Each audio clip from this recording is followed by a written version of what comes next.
tumekutanika hapa pia na kama Benki Kuu ya Tanzania tutaandika historia na kuingia kwenye hatua nyingine muhimu kupitia uzinduzi utakaofanya wa mfumo wa taifa wa malipo ya papo kwa hapo, yani Tanzania Instant Payment System almaarufu kama TIPS.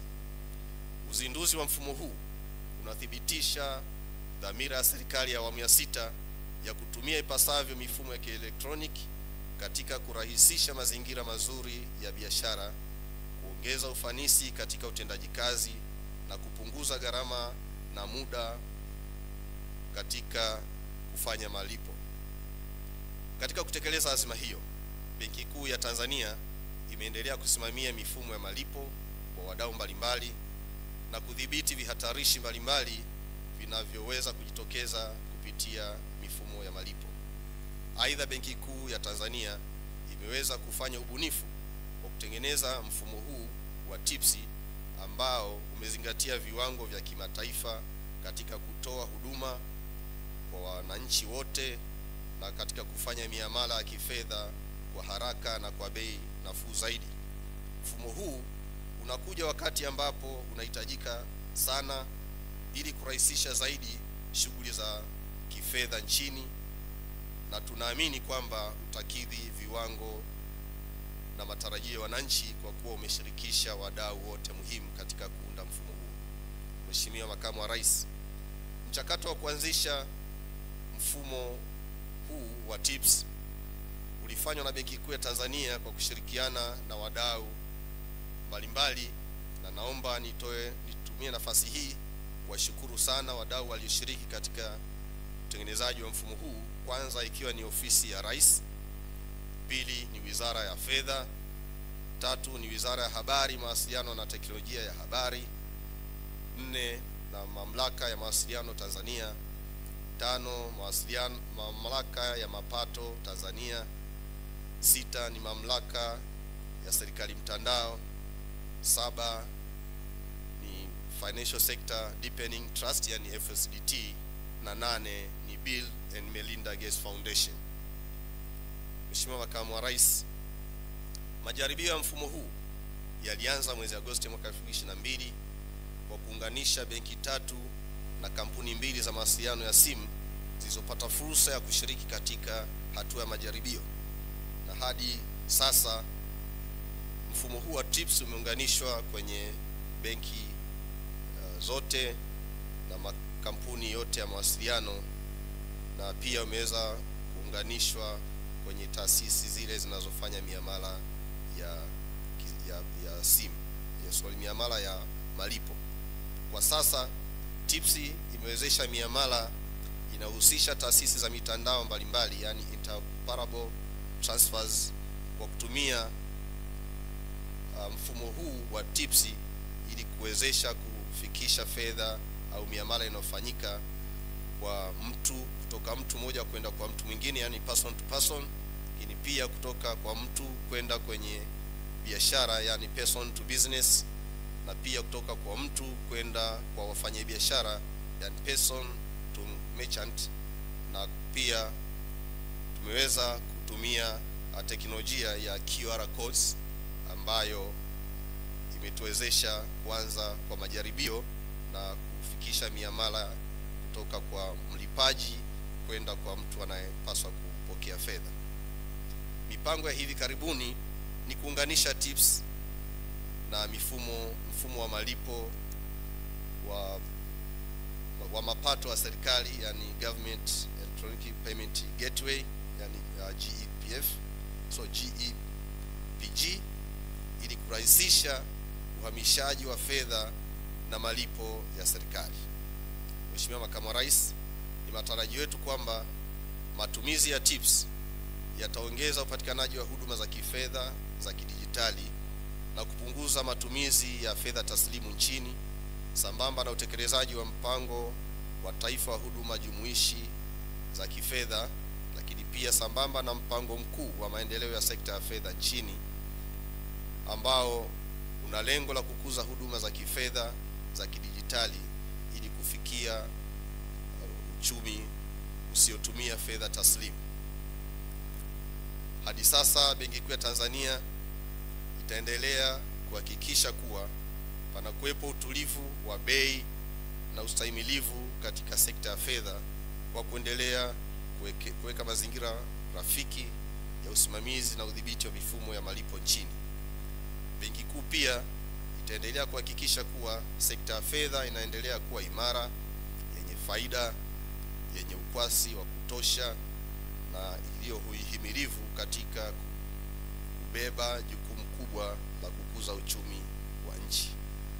Mheshimiwa Makamu wa Rais, nichukue fursa hii tena kuzishukuru serikali zetu mbili ya Jamhuri ya Muungano wa Tanzania na Serikali ya Mapinduzi ya Zanzibar kwa namna ambavyo tumeendelea kushirikiana katika usimamizi wa majukumu haya.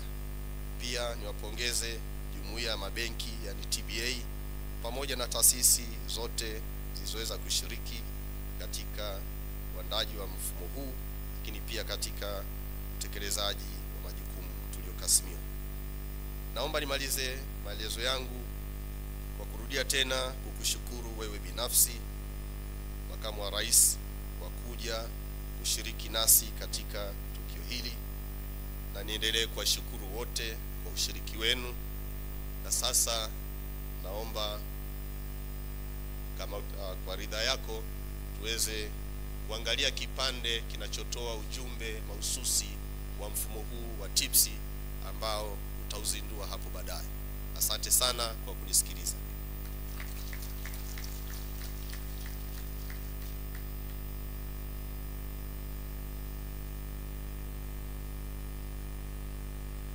Katika kuhamasisha matumizi kwa njia za kimtandao ili kupunguza matumizi ya fedha. Benki Kuu ya Tanzania kwa kutumia wataalamu wetu wa ndani tumeweza kutengeneza mfumo ujulikanao kama Tanzania Instant Payment System, ambao ni mfumo wa malipo wa kidijitali wa papo kwa papo ambao umeweza kuunganisha watoa huduma mbalimbali kwa maana ya mabenki yote na mitandao ya simu yote. Imekuja kuwezesha watumiaji mbalimbali wa mifumo ya malipo kufanya malipo ya papo kwa papo kwa mtu yeyote mahali popote. Kwa hiyo TIPS imewaleta pamoja makundi mbalimbali wakiwemo watumiaji binafsi, wafanyabiashara na serikali katika kufanya malipo ya papo kwa papo kwa usalama, uharaka, lakini pia kwa gharama nafuu.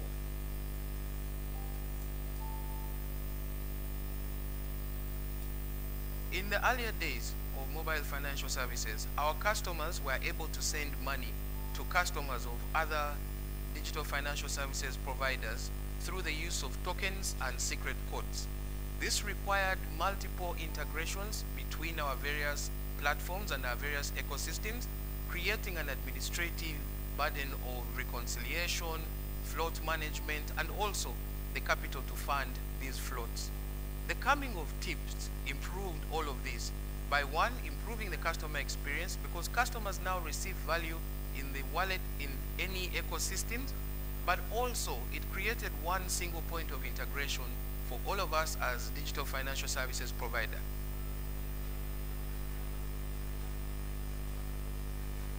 Mfumo huu umeenda kupunguza kwa kiasi kikubwa sana gharama zinazokuwa zinahusianisha ufanyaji wa miamala.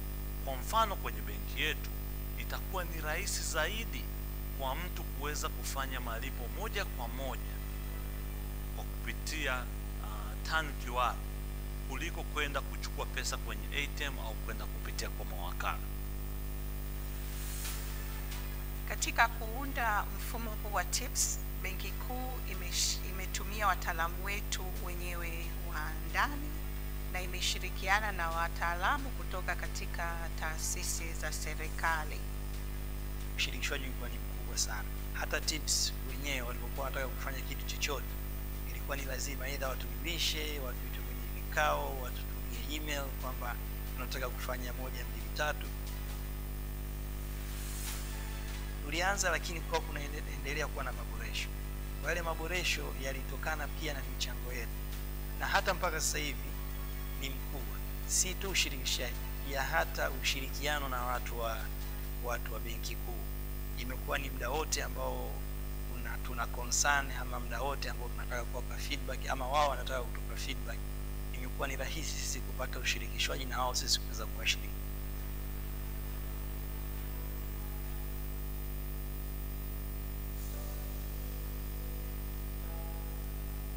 Kutumia QR code imenisaidia kulipa bili yangu kwa kipindi ambacho nilikuwa sina cash mkononi, na pia nimeona kutumia QR code imenisaidia makato yake kuwa madogo zaidi, na pia inasave muda wakati huo kwa sababu hautahitaji kuwa na cash mkononi ili kufanya malipo yako. Kwa hiyo ikafanya service yangu kuwa rahisi pia na kwa wakati. Imekuja kurahisisha kwa maana imepunguza ile process ya kulipia.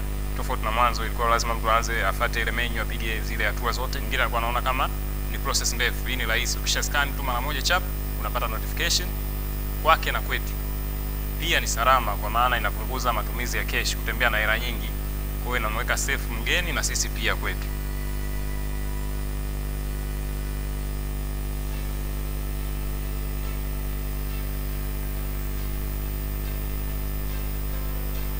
TIPS has greatly improved the way we integrate to each other.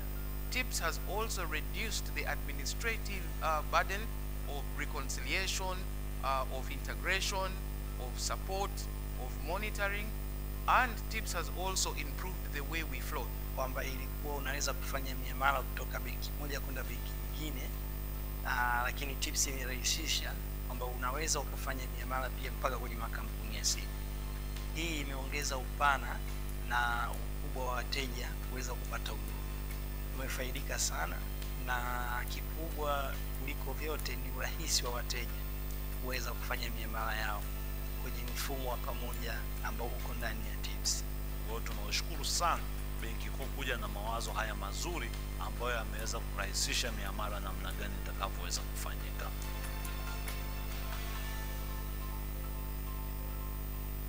Tunapoenda kwenye awamu ya 3 tutahakikisha tunaunganisha namna mbalimbali, na kwa kutumia mfumo huu gharama ambazo zilikuwa zinatumika awali kutoka labda kwa mtumaji mmoja kwenda mwingine zitaendelea kupunguzwa, na tunaamini kwa kufanya hivyo watu wengi watashiriki zaidi katika utumiaji wa mitandao au mifumo ya kidijitali.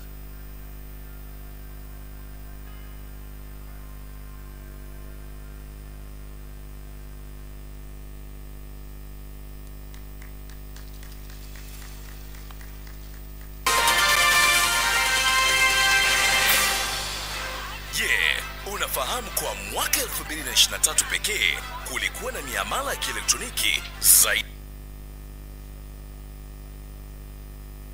kwa njia ya simu za kiganjani pamoja na mabenki, na malipo haya ni zaidi ya shilingi za Kitanzania trilioni 23 zilipitishwa kupitia mifumo hiyo ya malipo.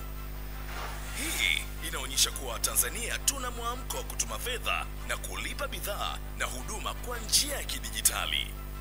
Benki Kuu ya Tanzania inalenga kuhakikisha kila Mtanzania anaweza kutuma fedha na kufanya malipo kwa urahisi, uharaka na popote. Machi 2024, Benki Kuu ya Tanzania inazindua rasmi mfumo wa malipo wa papo kwa papo ujulikanao kama Tanzania Instant Payment System, TIPS.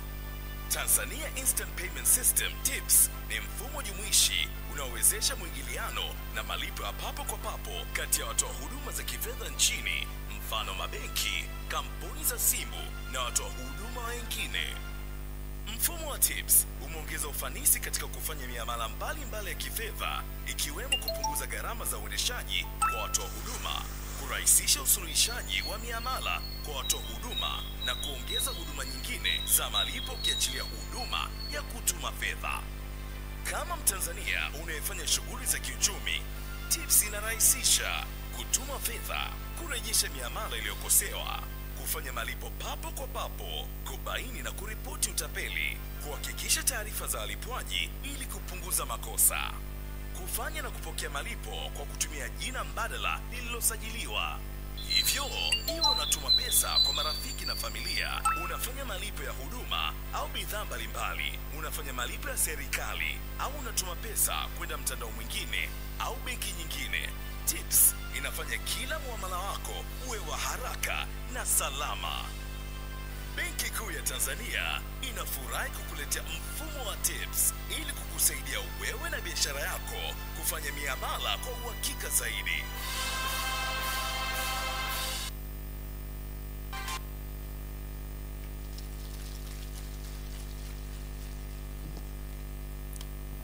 Tunashukuru sana lakini pia ni kushukuru Governor Benki Kuu ya Tanzania ndugu Emmanuel Tutuba kwa hotuba yako, lakini pia video hizi ambazo mheshimiwa mgeni rasmi tumeona na kushuhudia mfumo wa malipo ya papo kwa papo Tanzania, ni Tanzania Instant Payment System TIPS unavyofanya kazi. Nikuombe sasa mheshimiwa Dr. Philip Isdori Mpango niruhusu nimkaribishe mheshimiwa Ahmad Chande, naibu waziri wetu wa fedha, kwa ajili ya salamu za wizara, na baada ya salamu zake tukukaribisha wewe uweze kuzungumza na Watanzania kupitia hadhara hii, lakini pia kukuomba utuzindulie rasmi sasa mfumo huu wa TIPS kwa kutubonyezea kitufe hapa juu. Kwa hiyo nikuombe sasa na niombe wote tumpigie makofi mengi bwana Ahmad Chande, mheshimiwa Ahmad Chande anapokuja kwa zoezi hilo. Karibu ndugu Chande.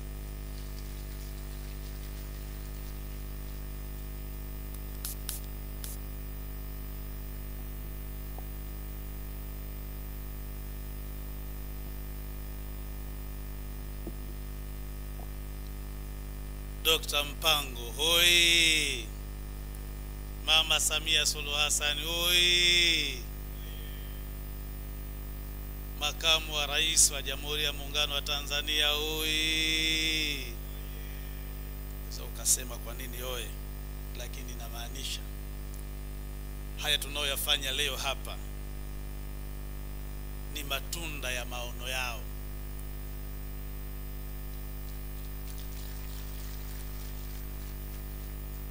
Tulivyoona hapo TIPS na mambo yake ni maono ya Mheshimiwa Rais wa Jamhuri ya Muungano wa Tanzania na msaidizi wake mshauri namba 1 Dr. Philip Mpango.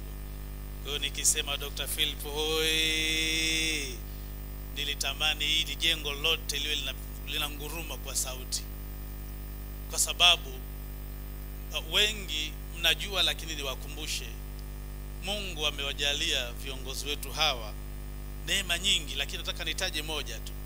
Neema moja ambayo Mungu amewajalia ni ile ya uwezo mkubwa sana wa kutafsiri sera kwa vitendo.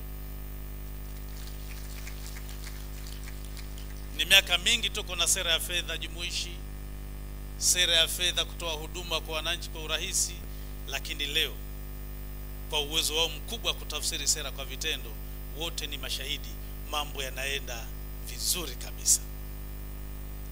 Mheshimiwa Makamu wa Rais,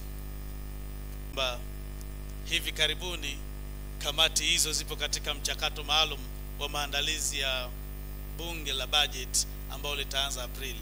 Kwa hiyo lazima nitambue uwepo wa kakaangu Sangu, lakini nitambue uwepo wa mamaangu Kaboyoka na wajumbe wote wa kamati hizo ambazo nimezitaja, pamoja na kamati ya budget. Alikuwa ametajwa Mheshimiwa Silo, lakini sijamuona, na mimi yuko safarini ama sijui amefika, lakini wajumbe wapo.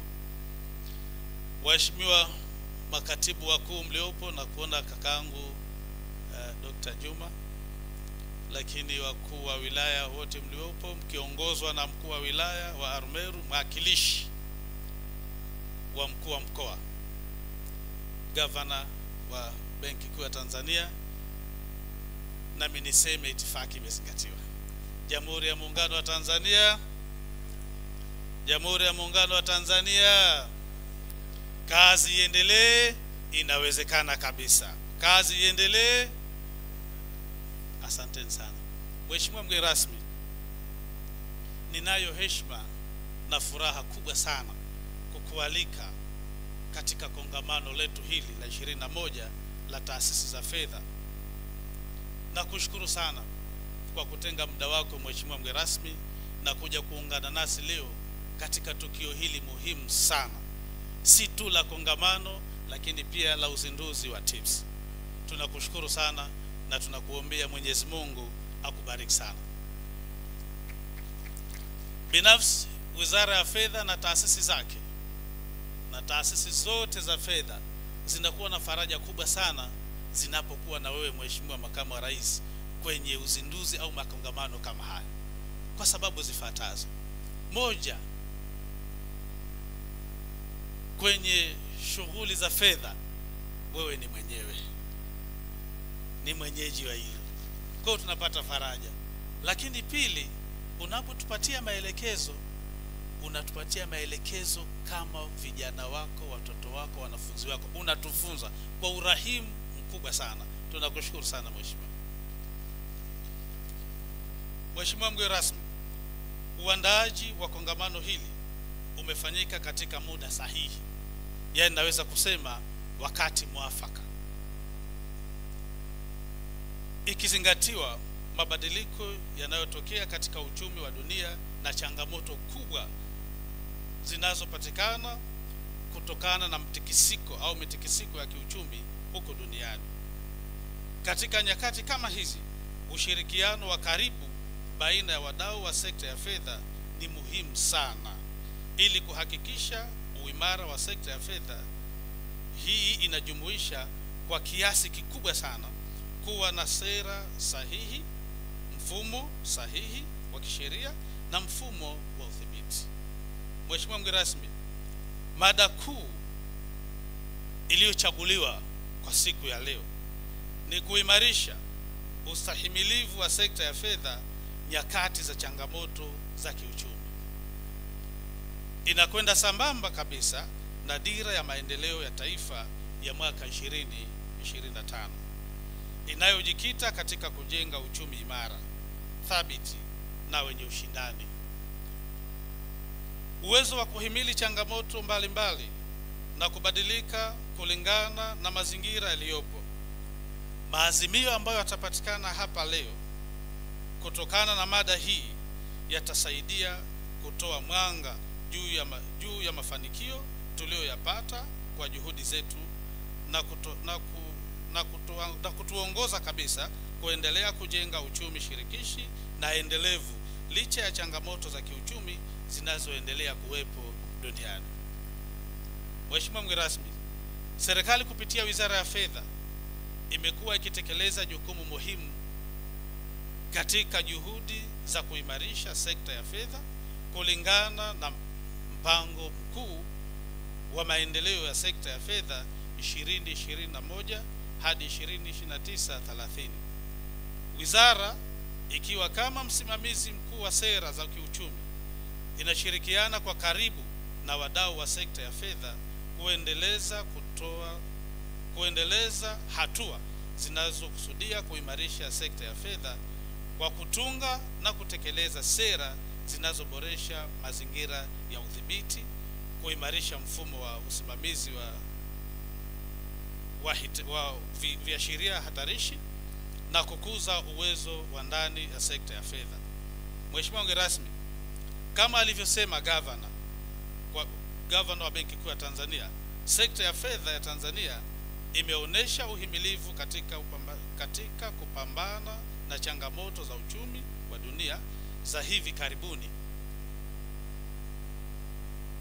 Uimara wa mabenki umesaidiwa na uwiano mzuri wa mtaji na ukwasi ambao ulikuwa juu ya mahitaji ya chini ya udhibiti. Ufanisi huo unajionyesha katika ukuaji wa rasilimali, yani asset, hasa mikopo kwa sekta binafsi ambayo ilikuwa kutokana na teknolojia za kifedha za hali ya juu na hatua zilizochukuliwa na serikali na Benki Kuu ya Tanzania kuimarisha uchumi wetu wa Tanzania. Mheshimiwa mgeni rasmi, mikopo hatarishi pia imebakia katika viwango vya chini kabisa ambayo ipo chini ya kikomo cha 5% ya mikopo yote. Aidha, ongezeko la faida katika sekta ya benki imeongeza uimara wa kuhimili changamoto mbalimbali katika sekta hii ya fedha. Mheshimiwa mgeni rasmi, masoko ya fedha na mitaji yalibaki kuwa imara na thabiti na hivyo kuongeza ushiriki wa wawekezaji wa ndani. Sekta ya bima pia iliweza kuhimili changamoto kwa kuwa na mitaji na ukwasi wa kutosha kabisa, kama inavyoonyesha kwa ongezeko la malipo kamili na faida. Ufanisi huu mzuri pia ulionekana katika sekta ya hifadhi ya jamii ambayo ilikuwa imara kwa kuongezeka kwa mali na uwezo wa kutekeleza majukumu yake.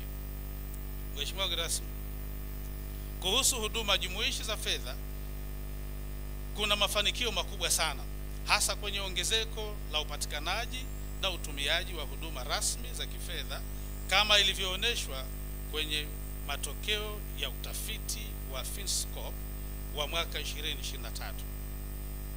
Utafiti huu ulionyesha kuwa upatikanaji wa huduma rasmi za kifedha nchini uliongezeka kutoka asilimia 86 mwaka 2017 hadi kufikia asilimia 89 mwaka 2023.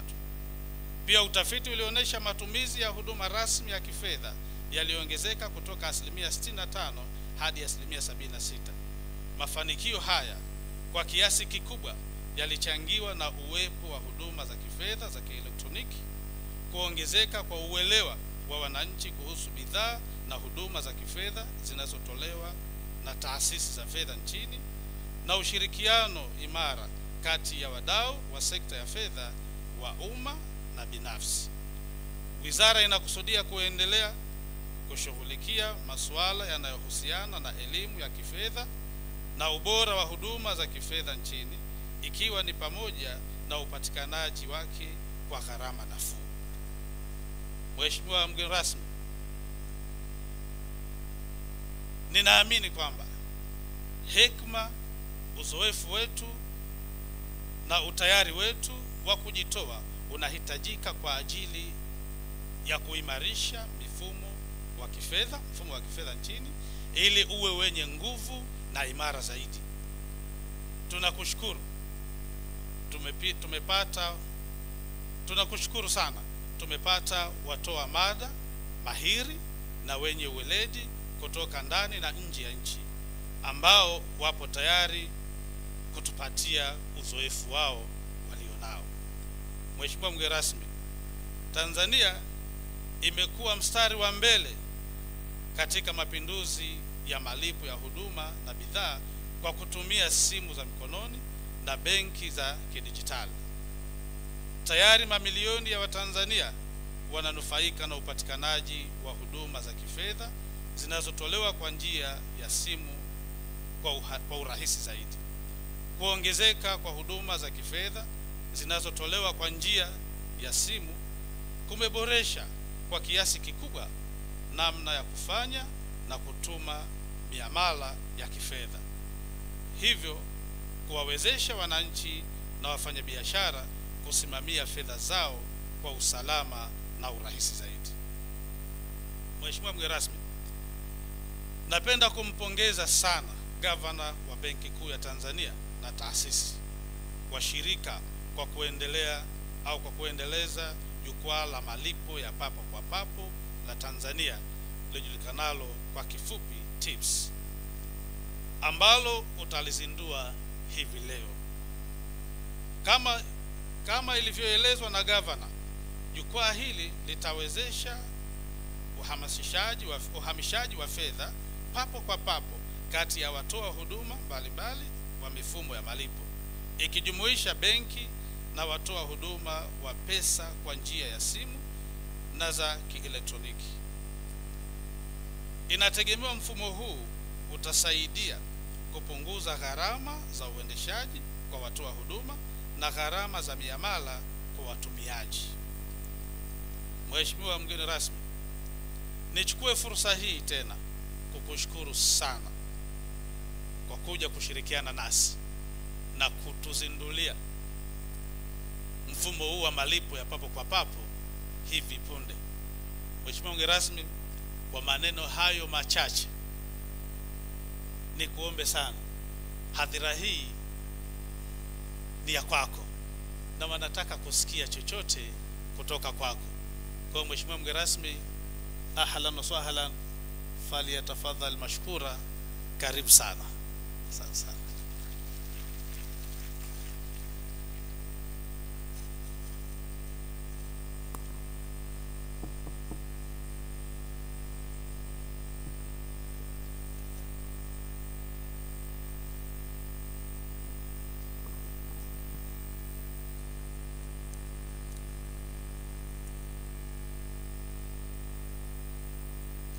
Mheshimiwa Hamad Chande, Naibu Waziri wa Fedha, Jamhuri ya Muungano wa Tanzania. Mheshimiwa Naibu Waziri wa Madini, Dr. Kiruswa. Mheshimiwa Emanuela Kaganda, mkuu wa wilaya ya Rumeru na pia mwakilishi wa mkuu wa mkoa wa Arusha. Mwenyekiti wetu wa Chama cha Mapinduzi mkoa wa Arusha. Waheshimiwa wabunge wote mliopo, kiongozwa na wenyeviti wa kamati za budget, PAC na PIC. Waheshimiwa wakuu wa wilaya wote mliopo, makatibu wakuu kiongozwa na walipaji wakuu wa serikali ya Jamhuri ya Muungano na Serikali ya Mapinduzi Zanzibar, waheshimiwa mabalozi na viongozi au wawakilishi wa mashirika ya maendeleo mliopo hapa, wakurugenzi wa bodi ya Benki Kuu ya Tanzania, gavana wa Benki Kuu ya Tanzania Bwana Emmanuel Tutuba, naibu gavana wa Benki Kuu ya Tanzania, wote watatu naona mko hapa.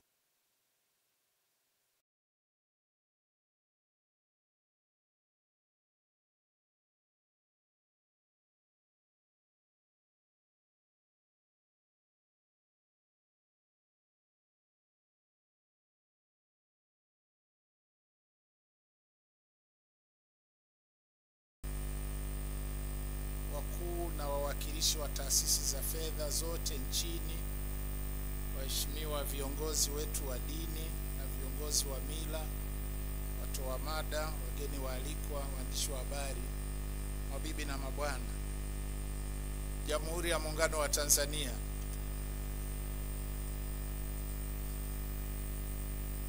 Napenda kuanza hotuba yangu kwa kutoa shukrani za dhati kwa mawaziri wa fedha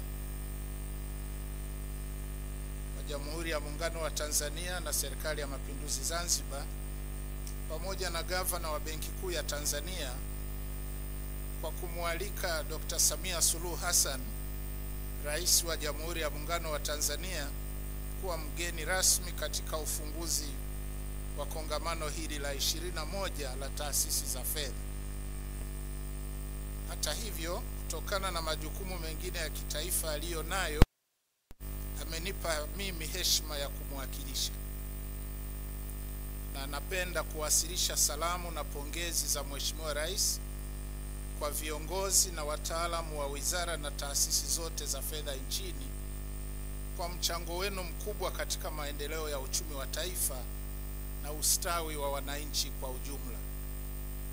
Mheshimiwa Rais anawapongeza pia kwa kuendeleza utaratibu wa kufanya kongamano hili kila mwaka, maana jukwaa hili ni fursa adhimu kwa taasisi na wadau wa sekta ya fedha kukutana na kubadilishana ujuzi na uzoefu utakao. Napenda pia kuwashukuru kwa dhati watoa mada kutoka nchi za Kenya, Nigeria, Zimbabwe, Bangladesh, Marekani na hapa Tanzania kwa kulipa kipaumbele kongamano hili na kutenga muda wao kushiriki nasi. Naamini mada zao zitachochea mijadala motomoto na ubadilishanaji wa uzoefu na maarifa miongoni mwa washiriki. Shukrani maalum pia kwa viongozi wetu wa dini kwa kuliombea mafanikio kongamano hili na taifa letu. Lakini pia shukrani nyingine ni kwa uongozi wa mkoa wa Arusha kwa kutukaribisha na kutuhakikishia utulivu na usalama kwa washiriki na wananchi wote. Ndugu washiriki wa kongamano, mtakubaliana na mimi kuwa sekta ya fedha iliyo imara ni miongoni mwa vichocheo muhimu vya ukuaji wa uchumi na ustawi wa jamii.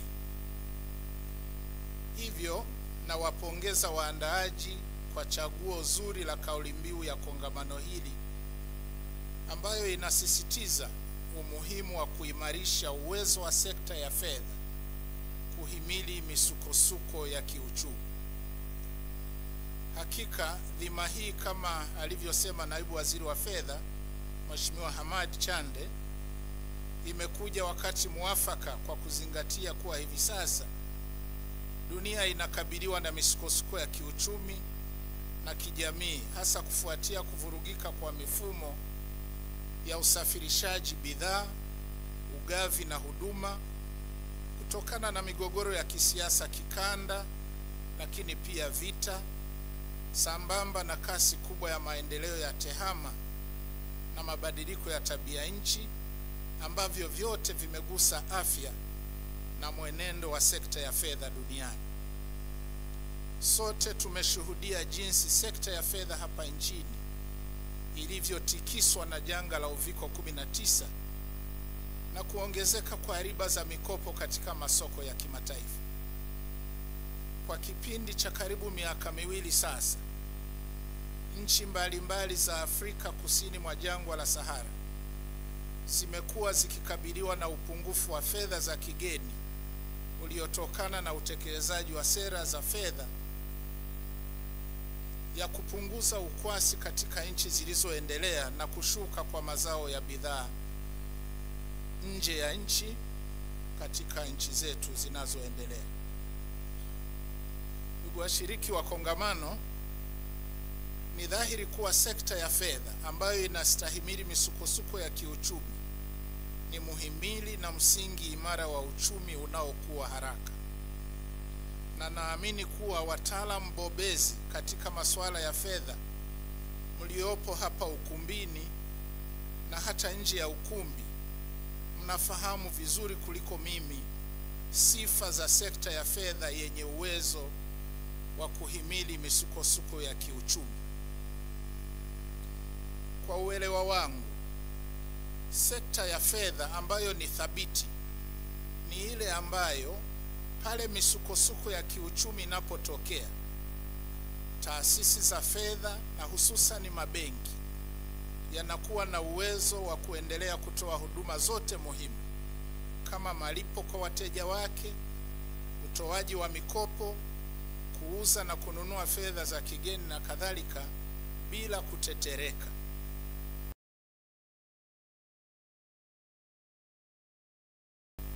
Na inapo shughuli za mabenki ili kuokoa jahazi lisizame.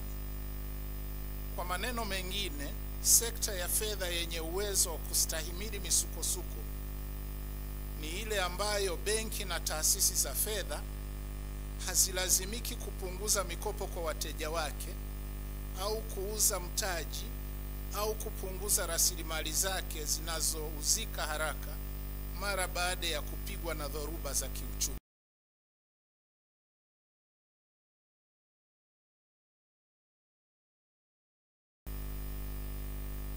Ndugu washiriki wa kongamano, kwa maoni yangu imetokana na sababu mbalimbali, lakini zaidi imetokana na sababu kuu mbili. Kwanza ni management dhaifu ya vihatarishi katika biashara ya kifedha. Kwa Kimasai ni poor risk management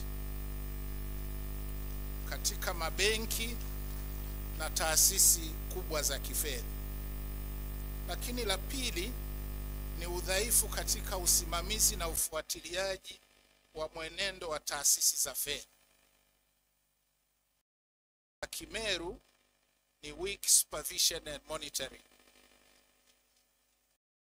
Lakini pia ni muhimu kutambua kwamba misukosuko na anguko la mabenki na taasisi za fedha vinaharakishwa na mwingiliano wa karibu wa taasisi za fedha duniani na kusambaa kwa haraka kwa taarifa kupitia internet na mitandao ya kijamii. Hivyo katika mazingira ambayo kuna mabadiliko ya haraka ya kiteknolojia, ikiwemo matumizi ya tehama na mitandao ya kijamii, ni muhimu sana management za mabenki na taasisi za fedha zikawa hodari katika kusimamia na kufuatilia vyanzo hivyo vya udhaifu katika sekta ya fedha na kuchukua hatua stahiki. Aidha, Benki Kuu ya Tanzania katika nafasi yake ya udhibiti wa sekta ya fedha haina budi ifuatilie kwa karibu hatari na changamoto za benki na taasisi ya fedha moja moja, lakini pia changamoto mtambuka katika sekta nzima ya fedha. Ndugu washiriki wa kongamano, kwa kuangalia mwenendo wa sekta ya fedha, nafarijika kuwa sekta ya fedha nchini imeweza kwa kiwango cha kuridhisha kuhimili misukosuko ya kiuchumi iliyojitokeza kwa miongo miwili iliyopita na kupata mafanikio mazuri. Takwimu rasmi za maendeleo ya sekta ya fedha nchini na tathmini ya shirika la fedha la kimataifa IMF iliyotolewa Disemba 2023 vinathibitisha haya. Kwa ujumla, sekta ya kibenki iko imara na ina mtaji na ukwasi wa kutosha na inatengeneza faida. Ukuaji wa mikopo iliyotolewa na mabenki kwa sekta binafsi imeongezeka kutoka 9.9% mwaka 2021-22 hadi 22.2% mwaka 2022-23. Hali kadhalika, uwiano wa mikopo kwa sekta binafsi na pato la taifa ulifikia 18.2% katika mwaka 2021-22 ikilinganishwa na 17.6% mwaka 2020. Aidha, Tanzania imepata alama nzuri kwenye tathmini za taasisi za kimataifa zinazopima uwezo wa nchi kukopesheka. Kwa Kimasai tena, Sovereign Credit Rating. Kampuni ya Moody's iliipatia Tanzania alama ya B2 mwezi Novemba 2022, lakini pia matazamio chanya, positive outlook. Na kwa upande wake, kampuni ya Fitch iliipatia Tanzania alama ya B+ mwezi Disemba 2023 na pia matarajio chanya. Ndugu washiriki wa kongamano, vile vile sekta ya fedha nchini haijabaki nyuma katika jitihada za kuendana na mabadiliko ya maendeleo ya teknolojia duniani. Tunashuhudia ongezeko kubwa katika matumizi ya njia za kidijitali katika mifumo ya malipo katika mabenki, biashara ya bima, mifuko ya hifadhi ya jamii na huduma nyingine. Mabadiliko haya yamepunguza matumizi ya pesa taslimu na hivyo kuongeza urahisi wa kufanya malipo. Ninafahamu pia juhudi kubwa na hatua nzuri ambayo imefikiwa katika uundwaji wa mfumo wa malipo ya papo kwa papo, Tanzania Instant Payment System kwa Kimasai au kwa kifupi TIPS. Serikali inatarajia, na kwa kweli Watanzania wanatarajia sana, kwamba mfumo huu wa TIPS, kama ambavyo gavana wa Benki Kuu ameeleza, utasaidia kuendeleza huduma rasmi za kifedha na kupunguza gharama za miamala. Serikali inawashukuru wataalamu wote waliotengeneza mfumo huu, lakini pamoja na Bill and Melinda Gates Foundation kwa kufadhili sehemu kubwa ya gharama za kuutayarisha. Aidha, Benki Kuu ya Tanzania imeanza kutumia mfumo mpya wa utekelezaji wa sera mpya ya fedha unaotumia riba kama gavana wa Benki Kuu alivyoeleza. Ni matarajio ya serikali na Watanzania kwamba mfumo huu mpya utaimarisha ufanisi katika utekelezaji wa sera ya fedha, hususan jinsi riba za mikopo zinavyotolewa na namna taasisi za fedha zinavyochochea uwekezaji na ukuaji wa uchumi kwa ujumla. Hatua nyingine muhimu ilikuwa ni utungaji na kuanza kutekelezwa kwa sheria ya huduma ndogo za fedha ya mwaka 2018, the Microfinance Act 2018, pamoja na kanuni zake. Lengo la hatua hiyo lilikuwa ni kuboresha usimamizi wa huduma ndogo za fedha na hususan kudhibiti mikopo umiza, kulinda haki ya watumiaji wa huduma hizo, kuboresha takwimu na kuwezesha urasimishaji wa sekta isiyo rasmi. Napenda kuipongeza sana Benki Kuu ya Tanzania na taasisi zote za fedha kwa kuchukua hatua hizo na kuiwezesha sekta ya fedha kuendelea kuwa imara na kuhimili misukosuko ya kiuchumi sambamba na jitihada za kuwasili mabadiliko ya haraka ya teknolojia ya kidijitali.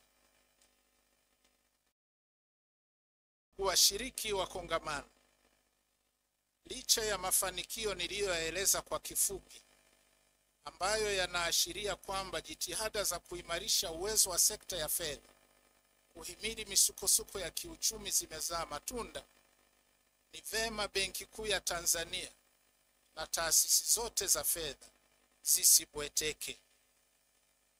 Dhoruba, yani kwa Kimasai tena zinaitwa headwinds, dhoruba za kiuchumi duniani bado zinavuma kwa nguvu na kuna maeneo ambayo bado yana changamoto. Hivyo hatuna budi kupitia mara kwa mara sheria, kanuni na miongozo ya usimamizi wa taasisi za fedha ili kubaini mapema maeneo yenye udhaifu na kufanya maboresho stahiki.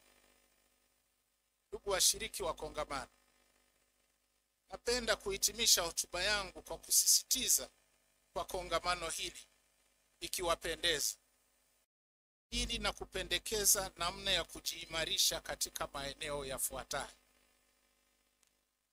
Kwanza, management ya vihatarishi, usimamizi makini na ufuatiliaji wa mwenendo wa benki moja moja na sekta nzima ni jambo la muhimu sana katika kujenga sekta ya fedha iliyo imara na yenye uwezo wa kuhimili misukosuko. Kwa hiyo ninawataka viongozi na wataalamu katika sekta ya fedha nchini kuhakikisha uwezo wa taasisi zao na sekta nzima unaimarika zaidi ili kuhimili misukosuko inapotokea. Na katika hili, angalieni namna ya kuimarisha zaidi idara na vitengo vya utafiti na masoko ya kifedha nchini, na vile vile namna ya kuendelea kupanua wigo na kina cha huduma za kifedha ili kuimarisha uhimilivu wa sekta ya fedha. Hili, ninawaomba pia washiriki wa kongamano hili kutafakari kwa kina changamoto ya uhaba wa fedha za kigeni iliyopo hivi sasa na hatua gani za muda mfupi na wakati ambazo inabidi zichukuliwe zaidi ya hatua za urekebu kwa Kimeru, regulatory measures and interventions, zinazochukuliwa na Benki Kuu ya Tanzania. Aidha, yafaa kongamano lijadili nafasi ya kutumia viwango nyumbufu vya ubadilishanaji fedha. Ya tatu, upatikanaji wa mikopo yenye masharti nafuu ni muhimu katika ukuaji wa uchumi. Hata hivyo, gharama za mikopo katika soko la Tanzania bado ni kubwa. Aidha, licha ya uwiano wa mikopo chechefu kwa mikopo yote kupungua, bado kwa ujumla uwiano huo uko juu ya ukomo wa 5% uliowekwa na Benki Kuu. Hivyo kongamano hili linapaswa kuangazia njia thabiti, njia ya kudhibiti mikopo chechefu, kupunguza gharama za mikopo na kupanua wigo wa mikopo nafuu, hasa kwa wajasiriamali wadogo na wakati katika sekta za kilimo, mifugo, uvuvi, uchimbaji wa madini na viwanda vidogo. Kama mnavyofahamu, uwiano wa mikopo kwa sekta binafsi na pato la taifa uko chini ikilinganishwa na wastani wa kikanda. Mathalan, katika kipindi cha 2021-22 wastani wetu ulikuwa 18.2 ikilinganishwa na 25.3 katika Jumuiya ya Afrika Mashariki na 26.6 kwa Afrika kusini mwa jangwa la Sahara. Na hiyo ni kwa mujibu wa takwimu za Benki ya Dunia. Jambo la 4, mabadiliko ya tabia nchi yanaathiri uzalishaji viwandani, lakini pia mapato, hususan katika sekta ya kilimo, utalii, ufugaji na hata uzalishaji viwandani vinavyotegemea malighafi zinazotokana na kilimo, misitu na maliasili. Hiyo hatua madhubuti za kukabiliana na athari za mabadiliko ya tabia nchi ni muhimu ziwe sehemu ya kuimarisha uthabiti wa sekta ya fedha. Aidha, sekta ya fedha inao pia wajibu wa kushiriki katika jitihada za kuhifadhi mazingira na kudhibiti athari za mabadiliko ya tabia nchi. Kwa Kimeru ni mitigation and adaptation measures. Na katika hili napenda kutambua tuzo za upandaji miti mashuleni zinazotolewa na benki ya NMB na michango ya benki nyingine kama CRDB kupitia matembezi ya hisani na marathon na jitihada za taasisi mbalimbali za kifedha kuhamasisha matumizi ya nishati safi majumbani na kwenye taasisi.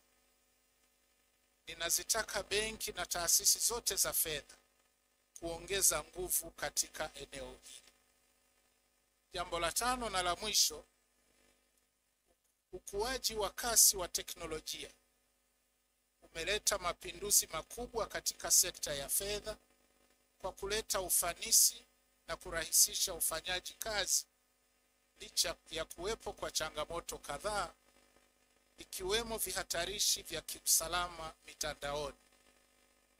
Napenda kuzisisitiza taasisi zote za fedha kuimarisha jitihada za kudhibiti madhara yanayoweza kujitokeza, ikiwa ni pamoja na changamoto za utunzaji na usiri wa taarifa, usalama wa mtandao wa kibenki, usambazaji wa taarifa potofu mitandaoni, udhibiti wa fedha haramu na kuwalinda watumiaji kwa kushirikiana kwa karibu na wadau wote. Ndugu washiriki wa kongamano, mwisho ninawashukuru tena kwa jitihada zilizokwisha kufanyika kuimarisha uwezo wa sekta ya fedha nchini ili kuhimili misukosuko mbalimbali. Ninatumaini kwamba majumuisho ya kongamano hili yatakuwa kichocheo cha maboresho zaidi katika sekta ya fedha. Napenda kuhakikishia kuwa serikali inayoongozwa na Mheshimiwa Dr. Samia Suluhu Hassan, Rais wa Jamhuri ya Muungano wa Tanzania, itaongeza kasi ya kuweka mazingira wezeshi kwa sekta ya fedha kuweza kushamiri na kuchangia zaidi katika maendeleo ya taifa. Na baada ya kusema hayo, sasa ninayo heshima kutamka kwa niaba ya Mheshimiwa Dr. Samia Suluhu Hassan kuwa kongamano la 21 la taasisi za fedha limefunguliwa rasmi na niko tayari sasa kuzindua mfumo wa malipo ya papo kwa papo TIPS. Asanteni kwa kunisikiliza. Brassband.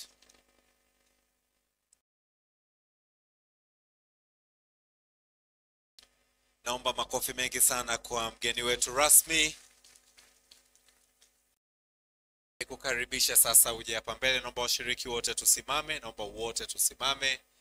Na basi tutahesabu kuanzia 3 mpaka 1, na naomba wote, kwa sababu tunashuhudia tukio hili, tutahesabu kwa ujumla wetu na umoja wetu. Itakapofika 1 ndipo mgeni wetu rasmi atabonyeza kile kitufe na kuashiria uzinduzi rasmi wa TIPS. Naomba wote tuhesabu kwa pamoja. 3, 2, 1. Makofi mengi.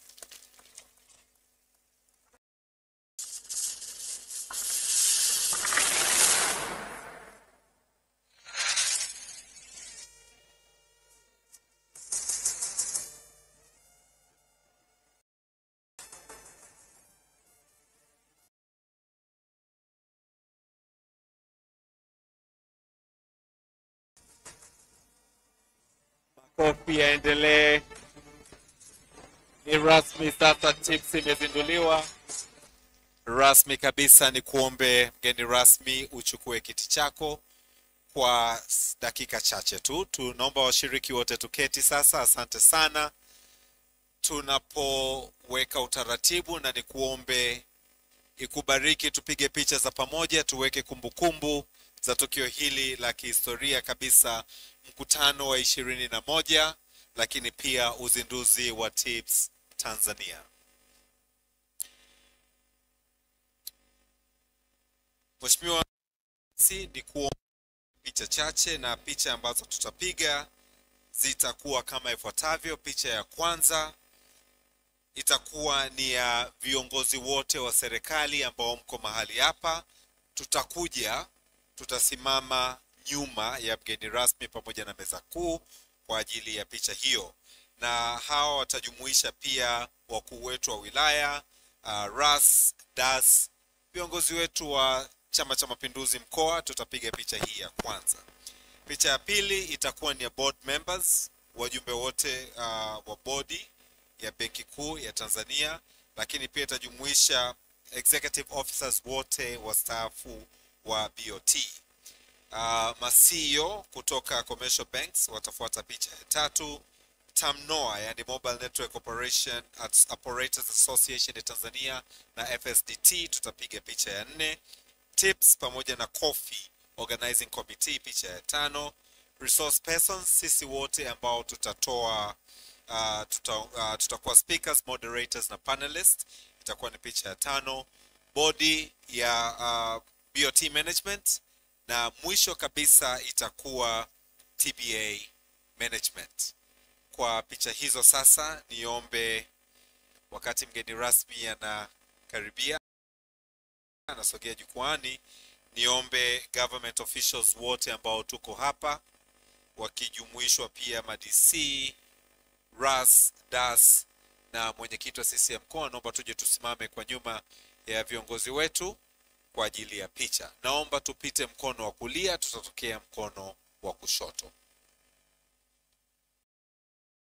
Naomba tupite kushoto kwangu, samahani, naomba tupite kushoto, tutatokea kulia. Picha ya kwanza ni government officials, tukijumuisha pia ma-DC, RAS, DAS, nikiomba pia mwenyekiti wa CCM mkoa, lakini pia niwaombe board members wa Benki Kuu tujiandae, former BOT executive officers pia tujiandae kwa ajili ya picha ya inayofuata.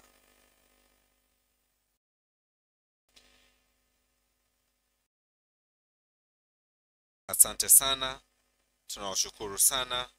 Niwaombe sasa board members, former BOT executives, karibuni kwa picha, nikiwaomba CEOs wa commercial banks mjiandae.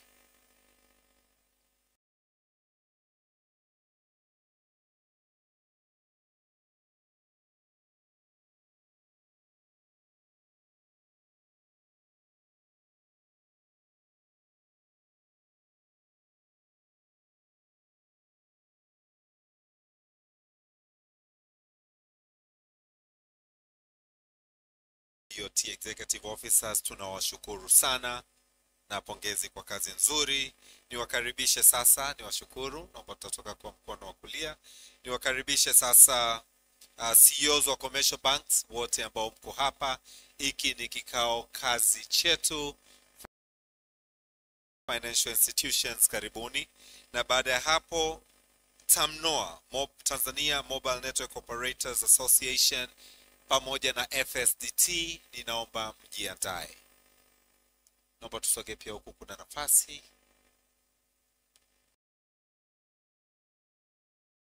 TAMNOA na FSDT, mjiandae kwa picha itakayofuata.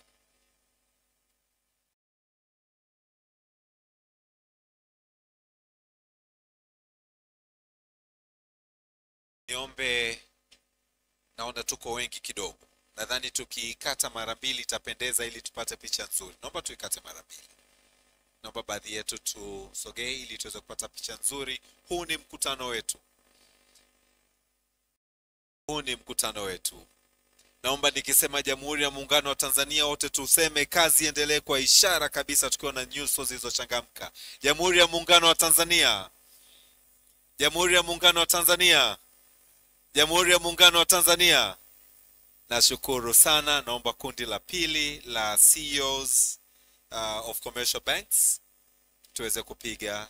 Tunatokea mkono wa kulia kule. Asante. Picha itakayofuata ni TAMNOA pamoja na FSDT, naomba mjiandae.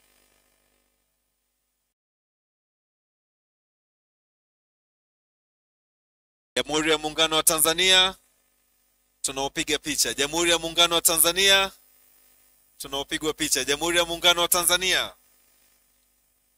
Tunashukuru sana. Naomba sasa niwalete TAMNOA pamoja na FSDT. Naomba tuchangamke kidogo. Tanzania Mobile Network Operators Association pamoja na Financial Sector Deepening Trust, FSDT.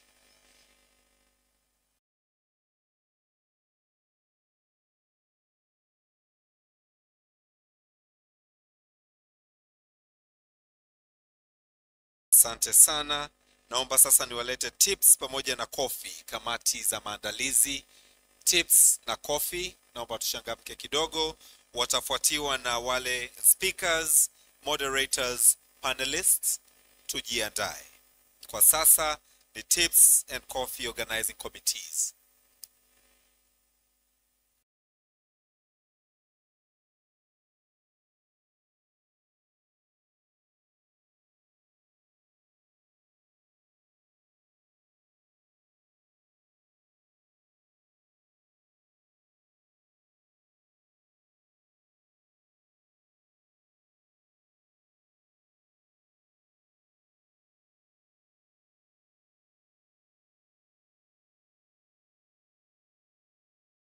Tumekuwa wengi, tutapiga tena makundi mawili. Naomba tushangamke. Jamhuri ya Muungano wa Tanzania. Kamati, Jamhuri ya Muungano wa Tanzania. Jamhuri ya Muungano wa Tanzania. Asante sana. Naomba kundi la pili. Waheshimiwa wabunge, naomba mjiandae, mtakuja kwa ajili ya picha pamoja na meza kuu, lakini mtaambatana pia na mwenyekiti wa CCM mkoa.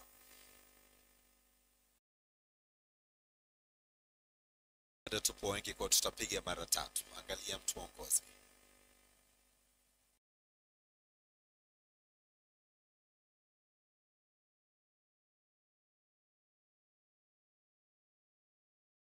Kamati, Jamhuri ya Muungano wa Tanzania. Hapana,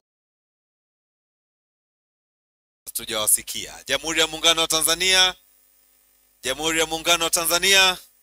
Jamhuri ya Muungano wa Tanzania. Asante sana kamati, kazi nzuri. Naomba kundi la tatu na la mwisho la kamati. Wakati huo nikiomba speakers, moderators na panelists wajiandae. Waheshimiwa wabunge wote mliopo, tapiga picha inayofuata. Naomba tuweke mstari wetu vizuri. Safi sana. Jamhuri ya Muungano wa Tanzania. Kamati, Jamhuri ya Muungano wa Tanzania. Tuse sauti ya isikiki. Jamhuri ya Muungano wa Tanzania. Tunashukuru sana, asante. Naomba niwakaribishe sasa speakers na moderators. speakers, moderators pamoja na panelists kwa ajili ya picha nzuri kabisa ya kumbukumbu. Tuna mengi sana ya kujifunza kutoka kwenu na tunatarajia kutokana na miongozo ambayo ameitoa mgeni wetu rasmi, tutazingatia vile vitu alivyosema, tuvijadili kwa kina na tuvipatie ufumbuzi. Speakers and panelists, naomba wote tuwe kwenye picha moja, nadhani wote tunatosha. Vema kabisa, speakers, panelists na moderators. Jamhuri ya Muungano wa Tanzania. Jamhuri ya Muungano wa Tanzania. Jamhuri ya Muungano wa Tanzania. Tunashukuru sana. Niwaombe kwa heshima kubwa waheshimiwa wabunge, sasa tupige picha ya pamoja. Waheshimiwa wabunge, nikuombe tena mwenyekiti wetu wa CCM mkoa ujumuike na waheshimiwa wabunge kwenye picha hii muhimu kabisa, tunajivunia.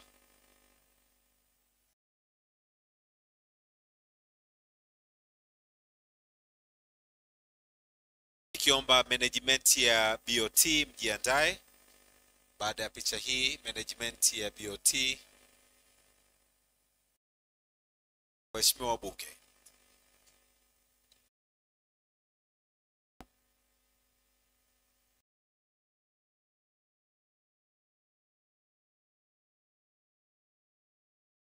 Tunawashukuru sana waheshimiwa wabunge wetu na tunawatakia kazi njema zilizo mbele yenu. Naomba sasa niwakaribishe management ya BOT, lakini nikuombe kaka yangu Mchechu uambatane nao.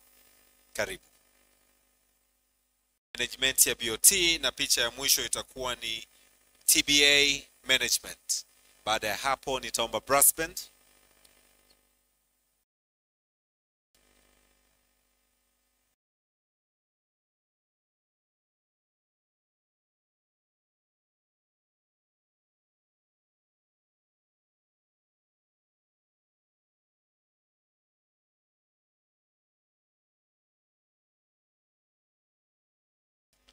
Hii ni management yetu ya BOT. Tunawashukuru kwa kazi nzuri mnayoendelea kufanya. Asanteni sana. Jamhuri ya Muungano wa Tanzania. Naomba kundi la pili la management ya BOT. Na kwa heshima kabisa picha ya mwisho itakuwa ni ya viongozi wetu wa dini. Na kama viongozi wa kimila wapo hapa, tunashukuru mmezuia mvua. Kwa hiyo jambo letu linaenda vizuri. Tunashukuru sana.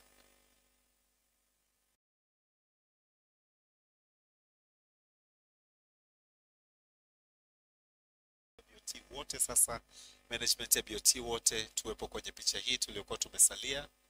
Naomba kwa nyuso za tabasamu kabisa. Jamhuri ya Muungano wa Tanzania. BOT, Jamhuri ya Muungano wa Tanzania. Jamhuri ya Muungano wa Tanzania. Nashukuru sana. Naomba management ya TBA. Management ya TBA. Tushangamke kidogo.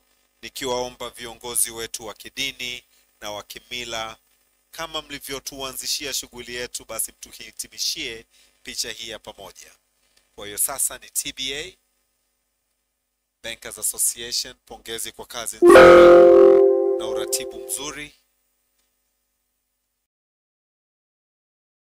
Jamhuri ya Muungano wa Tanzania. Jamhuri ya Muungano wa Tanzania. Jamhuri ya Muungano wa Tanzania. Tunashukuru sana TBA. Niwaombe sasa viongozi wetu wa dini na wa kimila kama wapo kwa ajili ya picha ya mwisho.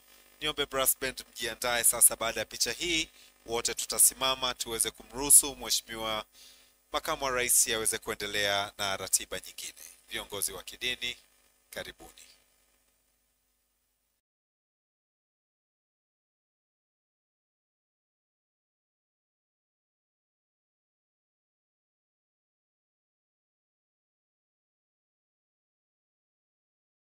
Viongozi wetu na tabasamu. Jamhuri ya Muungano wa Tanzania. Jamhuri ya Muungano wa Tanzania. Jamhuri ya Muungano wa Tanzania. Haya, niwaombe sasa, naamini baba atapenda kuwashika mkono. Kwa hiyo kabla sijawaruhusu, ni mruhusu wafanye zoezi hilo. Naomba washiriki wote tusimame sasa. Naomba washiriki wote tusimame. Brass band. Bado. Okay. Sawa. Asante. Nashukuru sana. Naomba ile zawadi ambayo tulimwandalia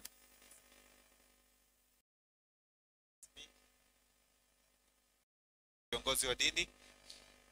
Naomba sasa mgeni rasmi, kuna zawadi maalum kwako ukiwa umesimama. Naomba gavana uweze kuikabidhi kwake mgeni wetu rasmi.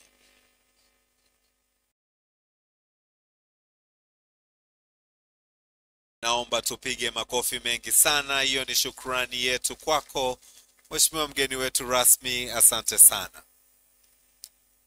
Naomba sasa brass band tuongoze kwa wimbo mzuri kabisa tuweze kumruhusu Mheshimiwa mgeni wetu rasmi kuendelea na majukumu mengine. Naomba tupige makofi mengi ya shukrani.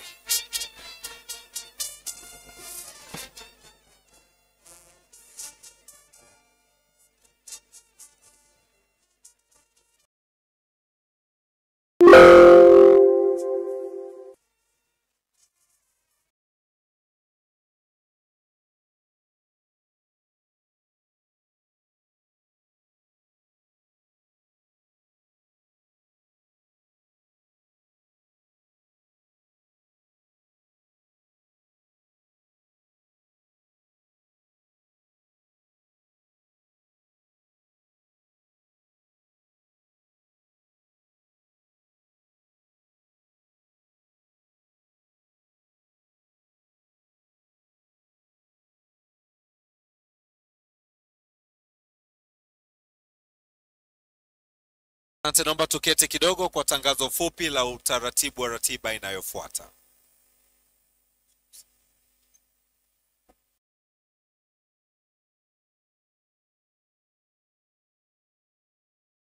Asante sana.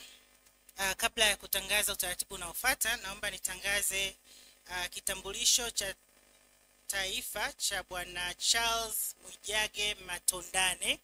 Anione nimpatie kitambulisho chake. Mabibi na mabwana, sasa ni wakati wa kwenda kupata chakula cha mchana. Tuna ushers wetu ambao watawaongoza kuelekea sehemu ya chakula. Sana mnaweza mkatumia mlango ule pale kwa ajili ya kwenda kupata chakula cha mchana.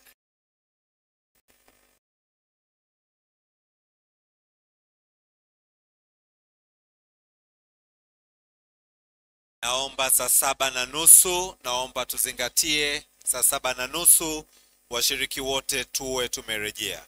Waheshimiwa wabunge na viongozi mtaenda kwenye VIP, ushers watawapeleka hapo, na sisi washiriki wengine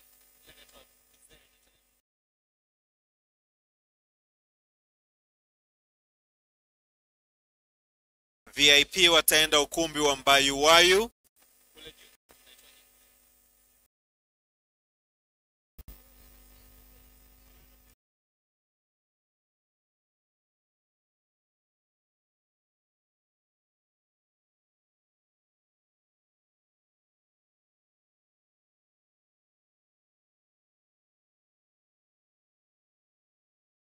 Waombe wote saa 7:30 tuwe tumesharejea tayari kwa ajili ya kuanza mdahalo wa kwanza muhimu kabisa kwenye mkutano wetu. Karibuni, niwatakie wote mlo mwema.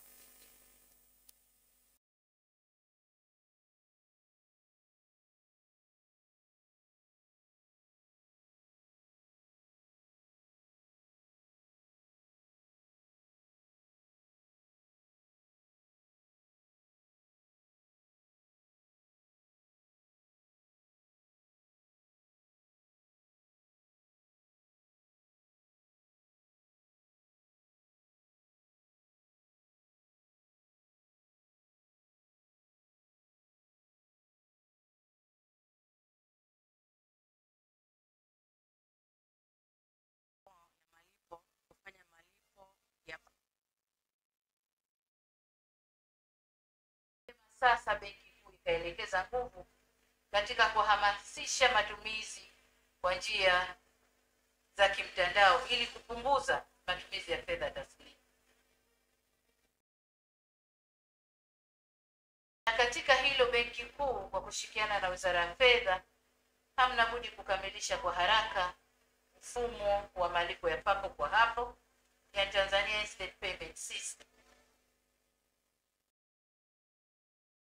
Kuu ya Tanzania kwa kutumia wataalamu wetu wa ndani tumeweza kutengeneza mfumo ujulikanao kama Tanzania Instant Payment System, ambao ni mfumo wa malipo wa kidijitali wa papo kwa papo, ambao umeweza kuunganisha watoa huduma mbalimbali kwa maana ya mabenki yote na mitandao ya simu yote. Imekuja kuwezesha watumiaji mbalimbali wa mifumo ya malipo kufanya malipo ya papo kwa papo kwa mtu yeyote mahali popote. Kwa hiyo TIPS imewaleta pamoja makundi mbalimbali wakiwemo watumiaji binafsi, wafanyabiashara na serikali katika kufanya malipo ya papo kwa papo kwa usalama, uharaka, lakini pia kwa gharama nafuu.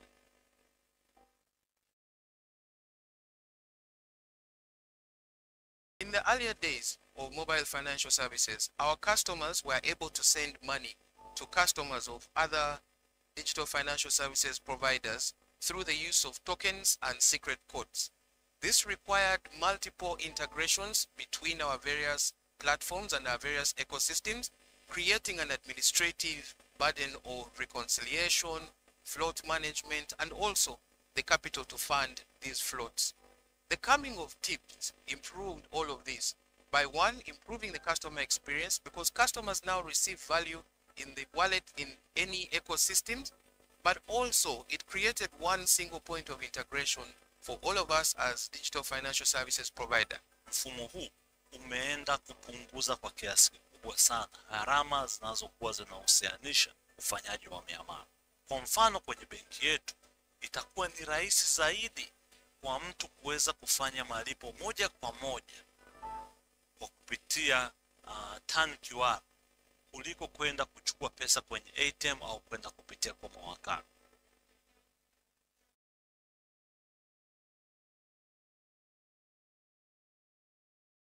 Katika kuunda mfumo huu wa TIPS, Benki Kuu imetumia wataalamu wetu wenyewe wa ndani na imeshirikiana na wataalamu kutoka katika taasisi za serikali. Umeshirikiana kwa karibu sana na taasisi mbalimbali za serikali pamoja na taasisi za fedha, ikiwa ni pamoja na mabenki yote na watoa huduma wote wa simu njia ya mkononi. Tunawaita kama electronic money issuers. Ushirikishwaji ulikuwa ni mkubwa sana. Hata TIPS wenyewe walipokuwa wanataka kufanya kitu chochote, ilikuwa ni lazima aidha watumishe, watu kwenye vikao, watu email kwamba tunataka kufanya 1, 2, 3. Ulianza, lakini kwa kunaendelea kuwa na maboresho. Wale maboresho yalitokana pia na michango yetu. Na hata mpaka sasa hivi ni mkubwa. Si tu ushirikishaji, pia hata ushirikiano na watu wa Benki Kuu. Imekuwa ni muda wote ambao tuna concern, ama muda wote ambao tunataka kuwapa feedback ama wao wanataka kutupa feedback, imekuwa ni rahisi sisi kupata ushirikishwaji na wao sisi kuweza kuwashirikisha.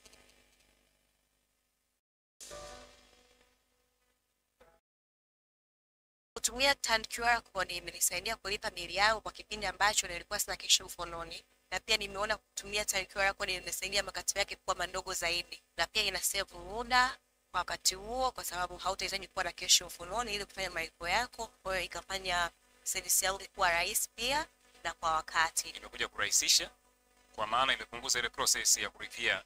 Tofauti na mwanzo ilikuwa lazima mtu aanze afuate ile menu apige zile hatua zote. Nyingine alikuwa anaona kama ni process ndefu. Hii ni rahisi. Ukisha scan tu mara moja chap unapata notification kwake na kwetu. Pia ni salama kwa maana inapunguza matumizi ya cash, kutembea na hela nyingi.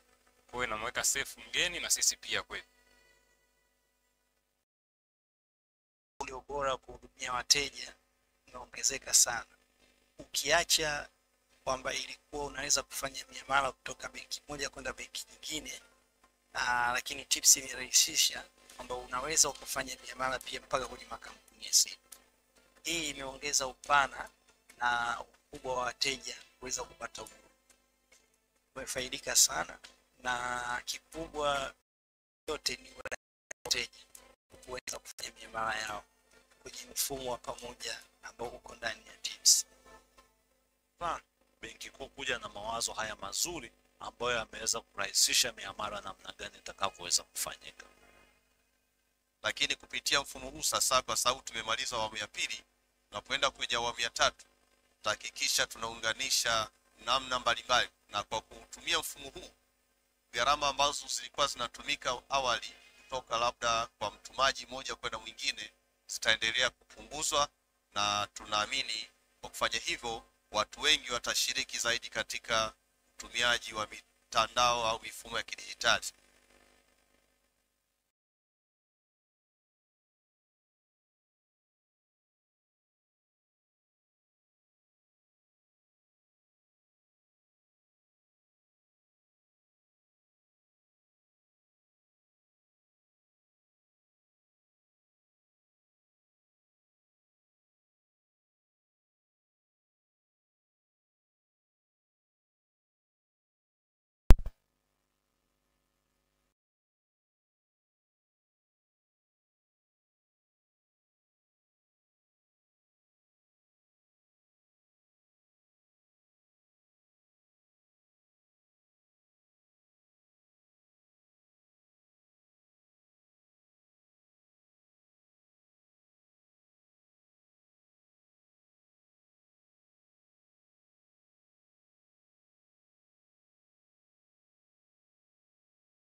So it's a big deal. And then the private sector, when you start talking about development financing, is missing in action. So really one of the things that I'm going to push for is scaling up the private sector solutions. In fact, the more I thought about the good news about Africa, the issue is not that we don't know the ingredients, but we need to scale up. We need to speed up. You know, we have, for instance, AFC, CFTA. You know, we need to have a speedy implementation of them. So in terms of building back, in terms of resilience, it's important to have new products, like the one that you have today. Climate finance startups, they haven't really begun showing up that much in Africa, okay? But we have experience in fintechs.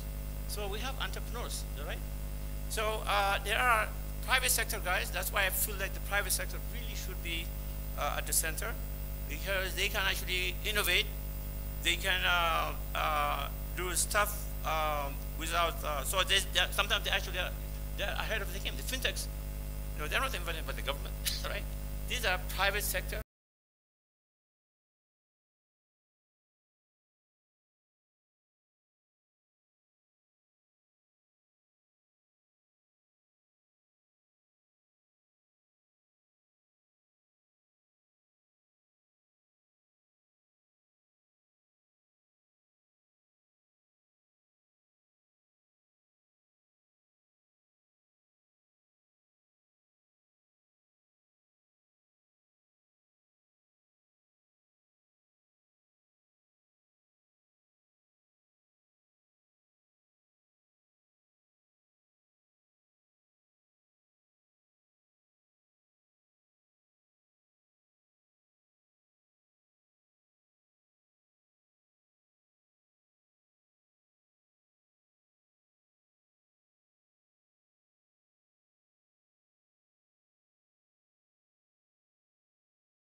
of the safety and soundness of the banks and financial institutions, and have broader financial stability implications in the banking system, including impacts on asset prices. Now, since these challenges affect the whole economy, addressing them requires a strategic set of actions, and timing and prioritization is very, very important.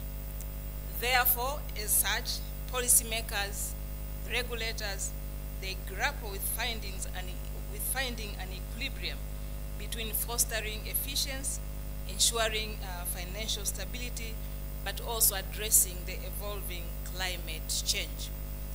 Now, research and recent first-hand experience, I think we all experienced COVID, they all have proven that amid the economic crisis, resilient banking sectors that operate efficiently are instrumental in helping economies to reduce market turmoil and facilitate post-crisis output growth. Research findings also demonstrate that during crisis, countries that are efficient and countries that have efficient and resilient banking systems, these experience significantly lower market volatility than their counterparts, means countries with inefficient banking systems during the crisis. Moreover, countries with efficient banking institutions also showed very high post-crisis outputs, growth prospects. And I think, all these just continue to emphasize the importance of the topic that we will be discussing in a moment. So the discussion in this session will aim to expound on policy, regulatory, and market interventions for curbing these pressing challenges, the challenges that I've just talked about. And I have the privilege to welcome experts to explore on this very important topic. I believe that their valuable inputs will be critical in shaping strategic thinking, but also helping us to come with execution roadmap for all of us that we are gathered here. So once more, I welcome you all to join us, myself. We have the main speaker, but also we have panelists. Please join us as we embark on this exciting and insightful discussion. So I will now be calling upon the following to join me here, and please, let's put our hands together for Professor Lema Senbet. Please come. Prof, you can sit there. So Professor Lema Senbet, Professor is the Dean's Chaired Professor of Finance at the University of Maryland, USA. But I also have the following panelists. Mr. Philip Madamombe. Please join our hands together for Mr. Philip. Mr. Philip Madamombe is a Director of Bank Supervision at the Reserve Bank of Zimbabwe. I have Mr. Cosmas Kimario. Mr. Cosmas Kimario. Mr. Cosmas Kimario is the Group Regional Business Director and Managing Director of KCB Tanzania. Karibu sana. But we also have Mr. Nicodemus Mkama. Mr. Nicodemus Mkama is the Chief Executive Officer of the Capital Market and Securities Authority in Tanzania, CMSA in Tanzania. So we will start with Professor Lema. Professor Lema Senbet will take us through a presentation as a main speaker for this topic, financial institutions, efficiency, and survival in times of crisis. Prof, you have 20 minutes. You are most welcome. Yamani, karibuni. Oh, half an hour. Okay. Sijui nadhani watu wamekaa upande mmoja, and then we have very empty spaces there, and turning your head around is really difficult, but I hope Prof will be fine. Welcome, Prof. Thank you. I'm assuming there are excellencies in this room. So, Your Excellencies, distinguished guests, Yambo or Hambo or Mambo. Abari Hazabui.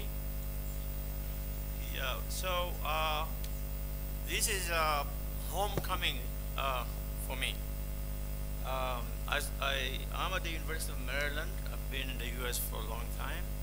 I took a leave of absence for 5 years to come back to the motherland and give back in some fashion. So I was privileged to head the African Economic Research Consortium, ARC.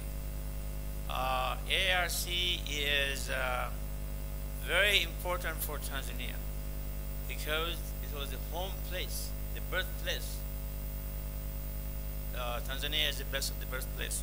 And that was a consortium of members from around the globe. They decided that they should have a knowledge institution that is intended to conduct research and deliver that to policy. And the first African head of ARC was a Tanzanian, was Benno. And in fact, there was actually a string of Tanzanian heads of ARC. I was the one who ended up interrupting him. Right? So, but let me also mention that Benno is very close to my heart. He is the one who introduced me to ARC. One day he showed up in a conference when I was presenting something, and then he came up to me. I didn't know this guy. He said, "You need to come to Nairobi." So of course I never left. And when I took over ARC, the first thing that I did was take the biennial, the flagship activities that actually bring together early career African researchers and resource people from around the globe. And it goes on for a week. I said, I'm going to take us to Tanzania. I took it Arusha. Arusha was my first biennial. So there is another reason that I feel strongly about Tanzania. Is really because of the topic that I'm going to discuss. I remember when Benno invited me, he wanted me to write a piece on the stock markets in Africa. You know, I didn't know much about that. 25 years ago or something. But it occurred to me that these markets, especially stock exchanges, were very thin, illiquid, and kind of balkanized. They are there, but they are not producing information, very limited price discovery. And then when I was mapping what's going on in Africa, things have changed. You know, we always talk about the crisis, the dark of Africa. But what I've noticed is the incredible movement, the good news. And Tanzania is at the center of that. So when I think of the need for technology-enabled solutions, mobile banking, and fintechs, and then of course what I saw today was being privileged to be a part of another revolution, TIPS. So, so basically my talk is not supposed to be country specific, but I'm making an exception, okay, for Tanzania, because I'm in Tanzania now. So, so this is a roadmap of what I'm going to say. If I get through this, then I'll have a bunch of slides. So I think that I wanted to start with the hopeful content. There are good news out of Africa. And then of course we have shocks. You know, we have shocks. And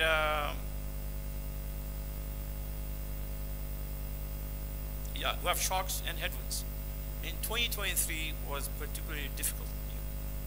And then we saw also post-pandemic recovery, including Tanzania. But if you look at the totality of growth, on a per capita basis, it's still low. So we grow, but the population is also growing. so when you come back into per capita basis, we have still many miles to go, despite the fact that we have very positive outcomes. So there is always a temptation when we have challenges to react and come up with solutions and then kind of ignore that these shocks could come back again. right? So really, one of the things I wanted to emphasize is apart from reacting to current challenges, we should also think about building back. And that's why resilience is so important. And then in building back, we've been talking about debt for a long time now in Africa. So you think that, what is the relationship between debt and financial efficiency and resilience? But the fact that this debt is overhanging, it's overhanging.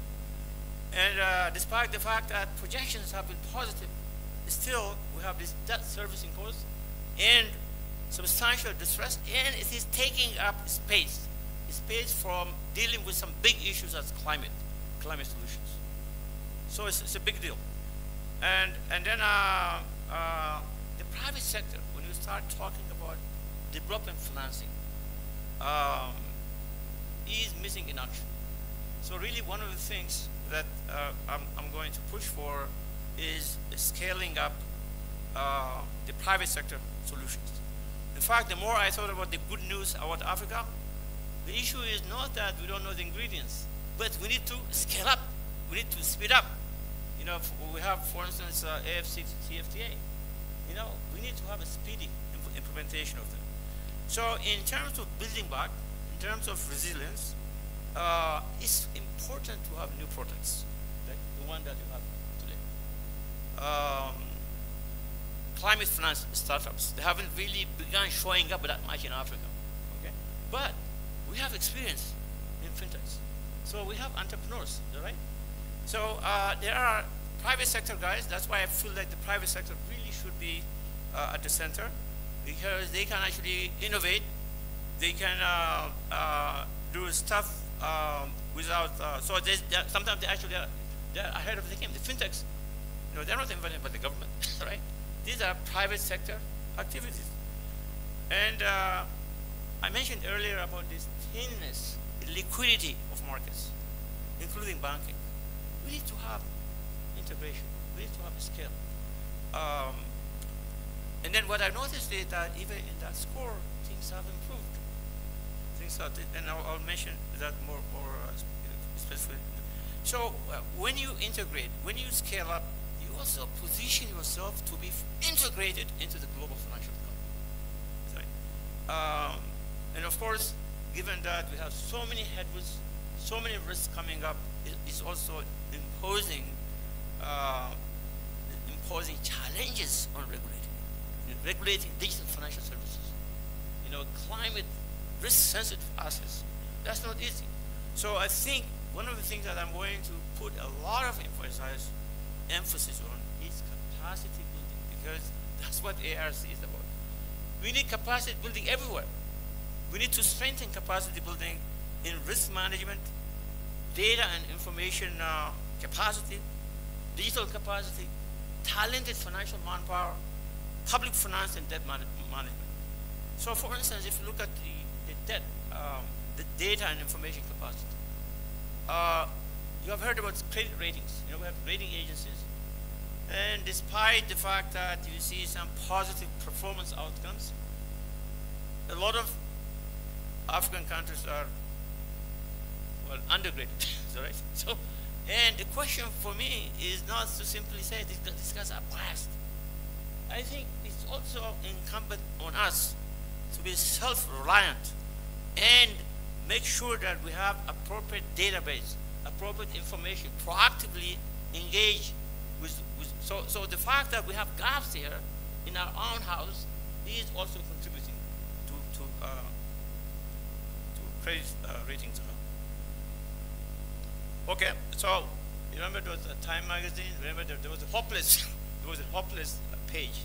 I didn't include that. When the hopeful came, two entities beat Time magazine and The Economist. And people actually in the US asked me, because they have seen this, how is that possible? By the way, it's not accidental. It is not accidental.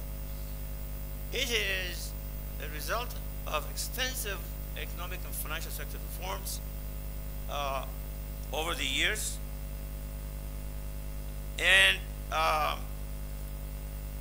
empowerment of private sector, and then emergence of stock markets, perform, and basically what you did today, okay? All that, and then ARC.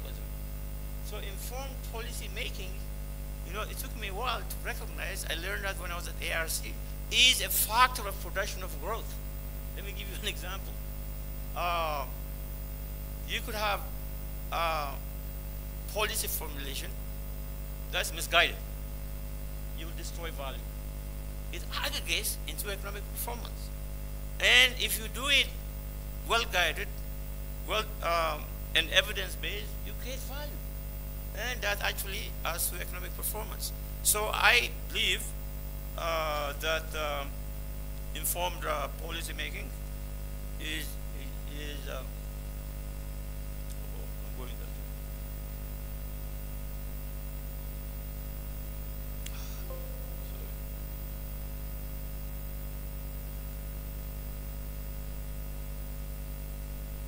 Yeah, good. Yeah, this is what I said. So now we enter shocks. So we have COVID, Ukraine, and then debt crisis, climate change, huge financing gap. For the remaining part of my talk, I'm going to focus on debt crisis, climate, and huge financing gap. Now,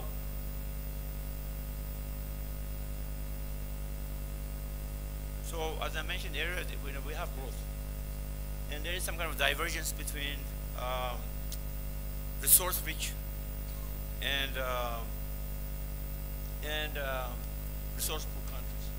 Again, the IMF came up with GDP performance, and the biggest issue here is GDP per capita. So we have had shocks, we have had headwinds, and we have recovered some. But then the question for us now is how do we build back so that we become resilient and efficient? And let me give you a case of banks. Efficiency matters. And I'm going to talk about traditional efficiency, where you have input efficiency, you have output efficiency, you have profit efficiency, you have allocation efficiency. So what has been shown in terms of evidence is that the more efficient banks are actually able to be more resilient.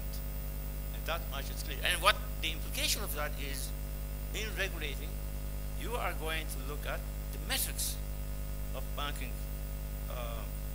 efficiency. And in fact, it's also an equation where you can actually see the survival of the fittest, right? So there are banks, there are institutions that should not be surviving, right? Now, in the crisis moment, there could be a revelation that some cannot survive. So as I mentioned earlier, tackling public debt is so important because it's a deep, very, very overhang. It actually interferes with our efforts to be resilient. And what happened was there was a debt buildup post-HIPC. If you recall HIPC, there was massive restructuring, and then all of a sudden, you know, economies began growing. And for the first time, African countries began accessing international credit markets, arm's length. That is bright and dark. The bright is that all of a sudden we are in the international markets. The dark is that they got built up, and when interest rates start picking up, the debt servicing costs start going up. So people always look at debt buildup in terms of debt to GDP ratio. That is a very insufficient metric, right? Insufficient metric. In fact, countries like Japan have close to 200. And most African countries, maybe maximum is 60. that is insufficient because what it masks is the debt servicing cost, which is associated with the degree and debt servicing capacity. So you have to see the totality of that. So it's really important that given this stress, if you look at this picture, it's a very interesting picture. If you look at 2013, 40% of African countries have low risk of risk. 40%. Is that right? Now come back 10 years since 2022. All of the countries, okay, all the countries, okay, either they have moderate or high risk of default. The guys you always hear about are the ones on the upper echelon. So what is really puzzling is that I mentioned earlier that growth is showing up. The projections seem to be positive, but on the other hand, we see that there is not just that build-up because in fact many countries are being rationed out of their markets. Right? So this is really really big challenge, and there is the G20 common framework that's intended to come up with orderly restructuring. It turns out that it has become dysfunctional. Earlier I was telling you about the missing action private sector. Private sector actors have been very difficult to come to the board. And then you have the bilaterals like China. So this was very hopeful when it came up. But then on the other hand, so far, this hasn't really worked out.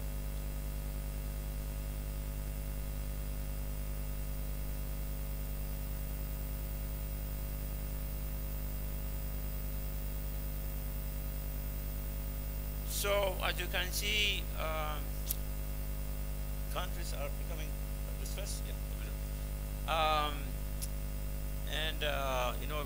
Zimbabwe, Zambia has the first default, and then in December 2023, Ethiopia became the latest African country to default. So we're actually facing real danger. The danger is that this ballooning external debt will have adverse impact on job creation and climate finance and on the objectives of this conference. The whole idea of strengthening the financial sector, think back, resilience. This will be effective. Now,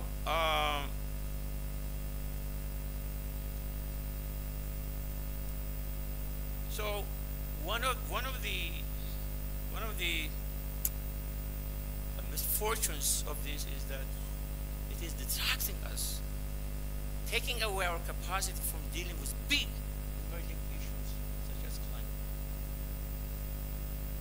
Climate is an incredible opportunity. We are the richest energy continent in the world. So Africa is not poor. Africa is rich. The issue is that if I suppose there's a stock market, okay, where Africa is listed, okay, and if you are going to trade, the unlocked value of Africa is huge. And climate, given that there is now a need for renewable energy and so on, it is an incredible opportunity. The paradox, as you have heard about this, that we don't really produce much in terms of emissions. We get most, and but nonetheless, it's going to pose physical and financial risks. And for regulators, risk management for climate-sensitive assets is really, really important. And so the opportunities lie with renewable energy, sustainable agriculture, climate-smart infrastructure, and climate finance. And climate finance is one place where there is a big debate going on globally. Okay, and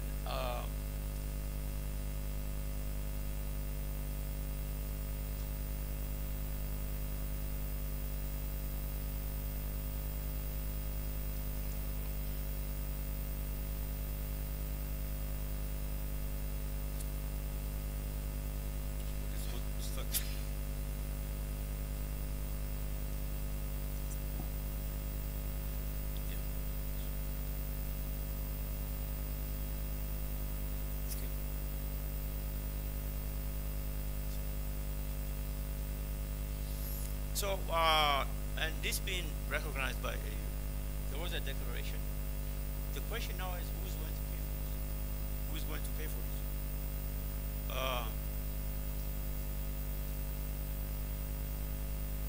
There was a large climate financing park summit in Paris, if you recall. And the global financing needs are in the order of $3 trillion.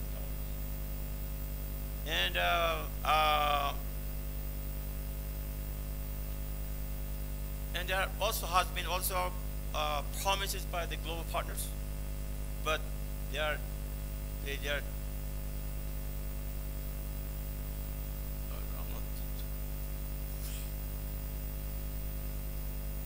okay. So this is where the dire financing situation for climate finance for Africa. So the continent received US $13 billion annually, 2020, 2022, and that represents 20% of global adaptation finance. And then if you look at East Africa, East Asia, and Pacific region, 45%. And what's happening is that people tend to focus on mitigation. And in terms of finance, adaptation is actually losing ground.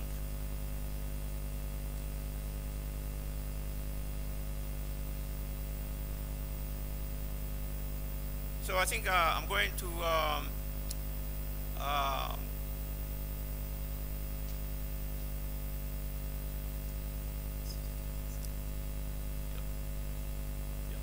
so in terms of finance, official development finance is small, and then of course bilateral does lion's share, but then they pronounce all kinds of bold initiatives, but do not get delivered. So the question is, how are you going to bridge the gap? You go back to private sector. Private sector here is missing.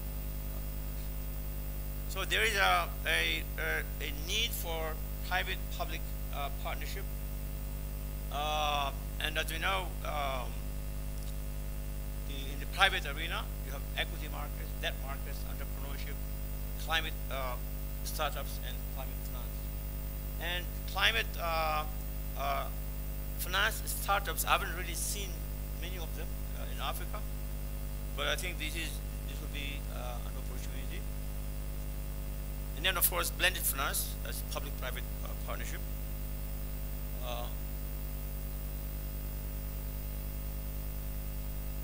And bridging the financial development gap.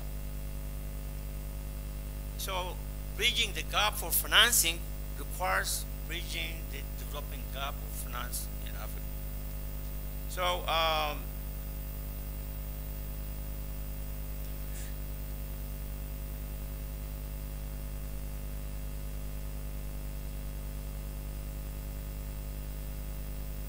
a few years ago, we did a study.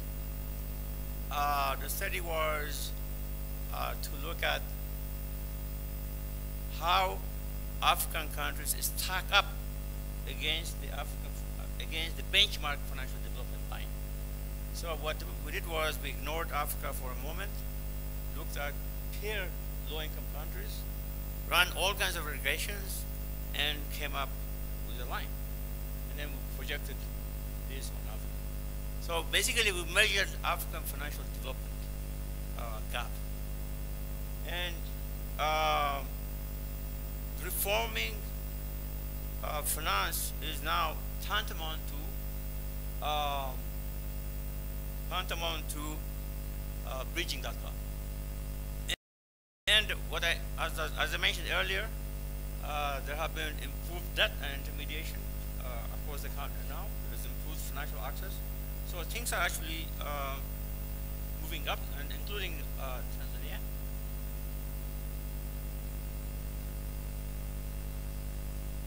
And these are the African stock exchanges.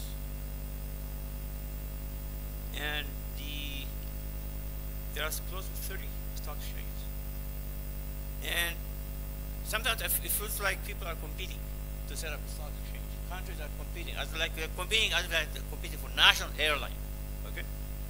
So starting a stock exchange, if there's no exchange of stock, it's like a museum. Okay? So for stock market to be functional, it has to produce information. There should be price discovery, and there should be improved governance, and that is lacking. It's really the functional perspective that we have to take. And so these markets, for the most part, unless maybe the more advanced one, they will have a hard time to survive. Okay, so in 1 minute, I'm going to close with some hopeful signs. I think again from the private stock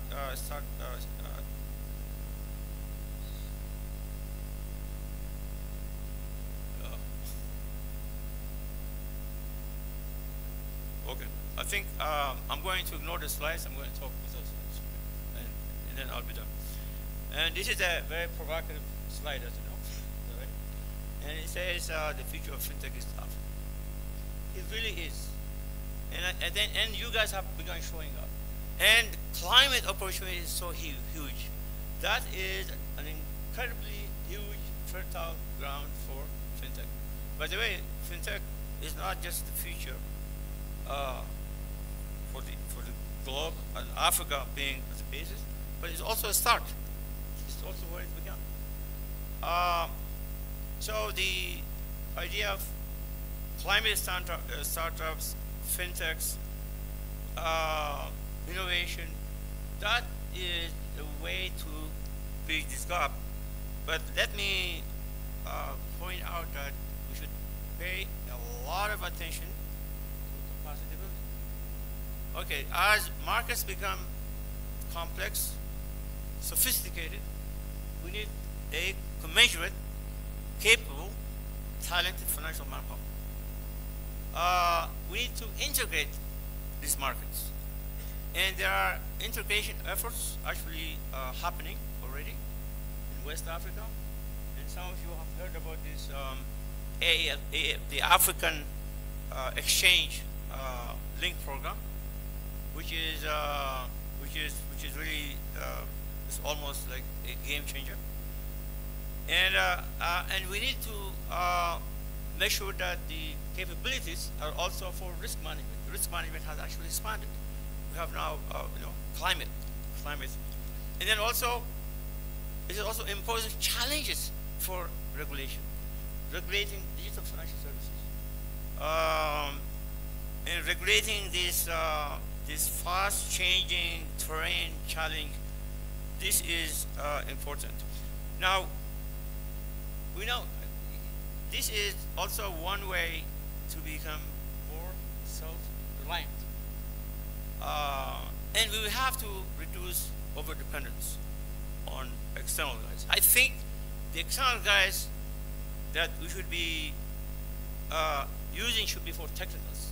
For instance, G20 can actually provide, even that this new US-Africa strategy, a lot of that is on the private sector, digital transformation, and a number of entities which are actually linking up with Africa. So, so the message that I'm saying here is that we have come a long way, and we have faced all kinds of shocks and headwinds, and we have actually shown resilience, and we have been recovering. But given the staggering magnitude of the problems that we're facing, we need to do more. In fact, we need to leapfrog, basically. We need to start thinking outside the box. The private sector actually playing a very important role, and then also partnerships within the region for market integration and consolidation. Yeah, thank you.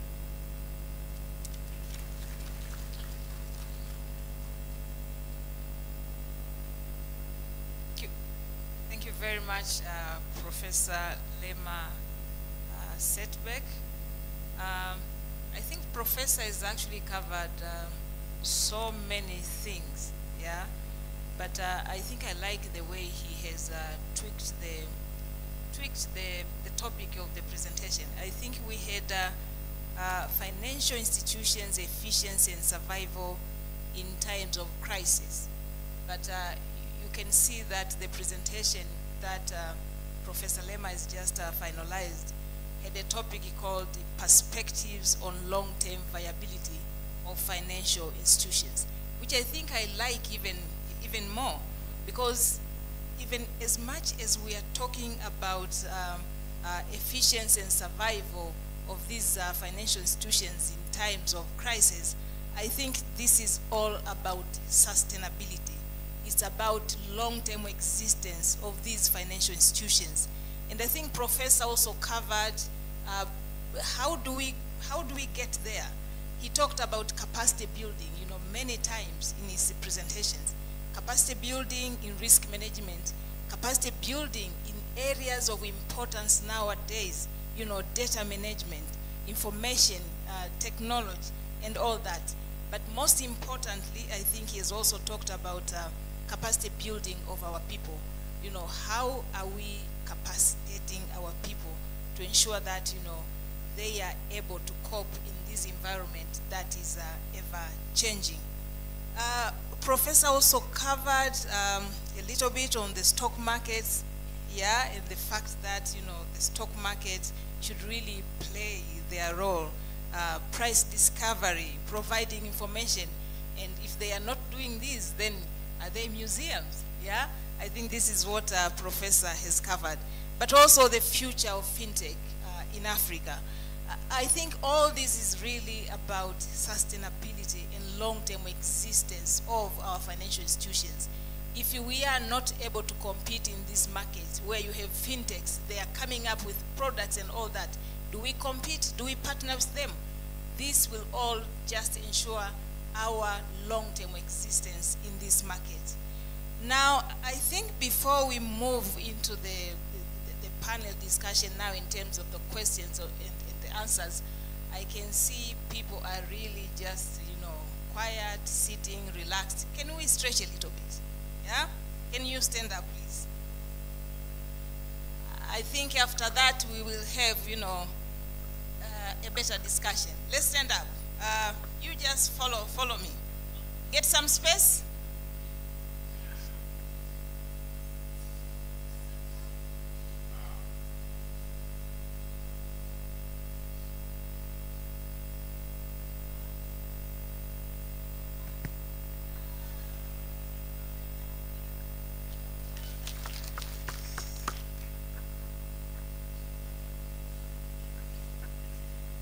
Okay, now let me move to the panelists and ask them a few questions. I think my first question goes to Mr. Philip Madamombe.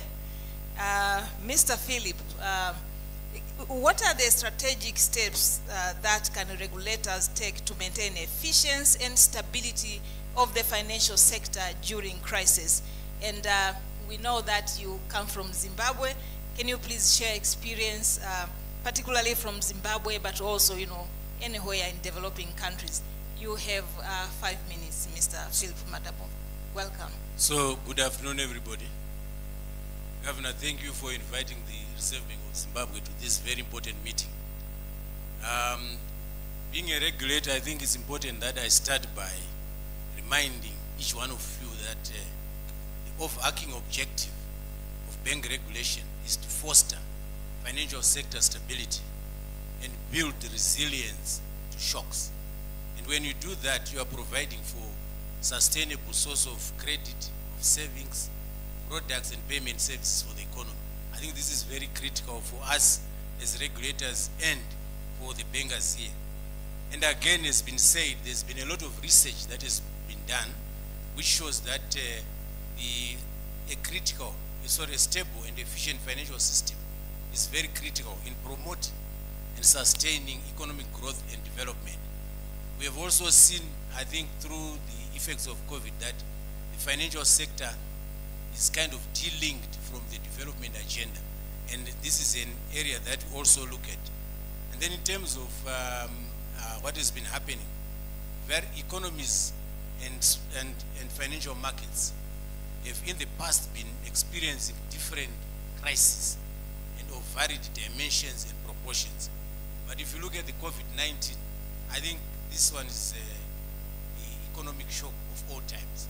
And there are lessons to that. So we see that post-COVID now, and in the wake of these continued global uncertainties and shocks, banking institutions are expected to contribute to sustained recovery and growth of economies. So the expectation on the banks is more than before because of the experience that has been,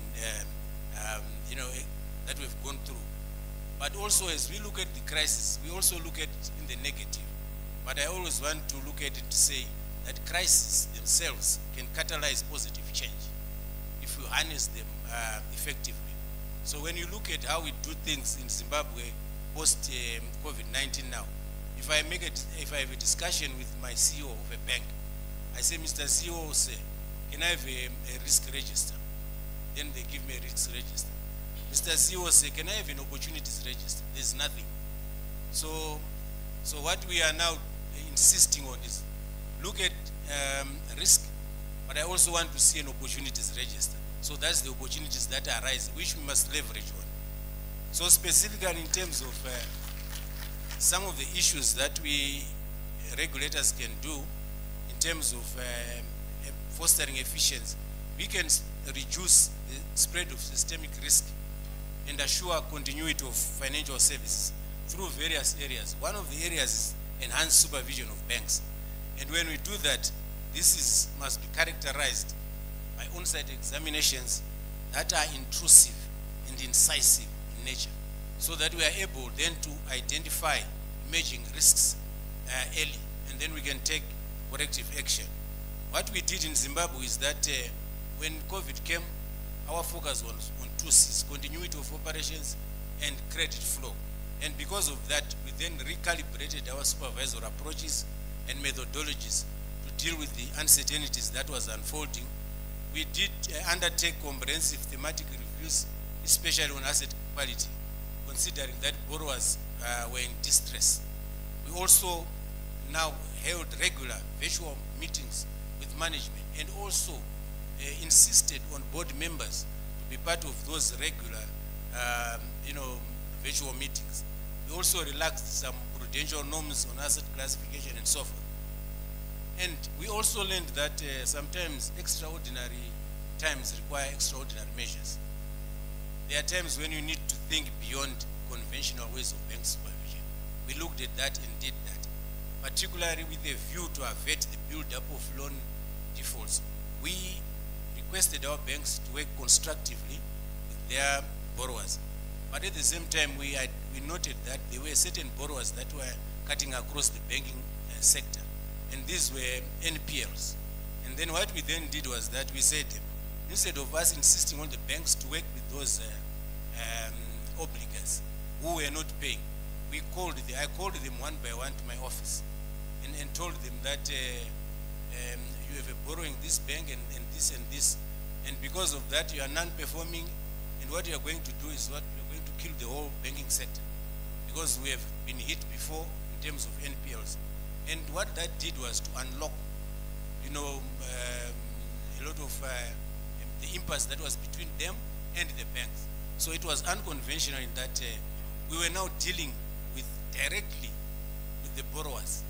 But if we had not done that, I'm sure by now they would not have, paid, and it meant a lot in terms of, the stability of our sector. Off-site surveillance, stress testing needs to be key surveillance and early warning too. So during COVID, we then changed our shock levels. For example, the major shocks on credit risk was about 42%. We then moved it to 78%, just to test the resilience of the banking sector, particularly given the unpredictability and disruptive effects of COVID. Coming to capital, I think one of the strategic steps that regulators should take is to regularly review adequacy of capital standards and to require and insist on existing shareholders to inject capital. In it, you may also request for, to think about, consolidations and so forth. So in Zimbabwe, what we've also been doing is that we are strictly enforcing a legal requirement that a bank can only pay dividends after its board and management have assessed and are fully satisfied that after that payment, the bank will still remain compliant with the various capital ratios, including ensuring that it has sufficient economic capital to underwrite more business, and more importantly, to look into the future around issues of possibility to absorb losses.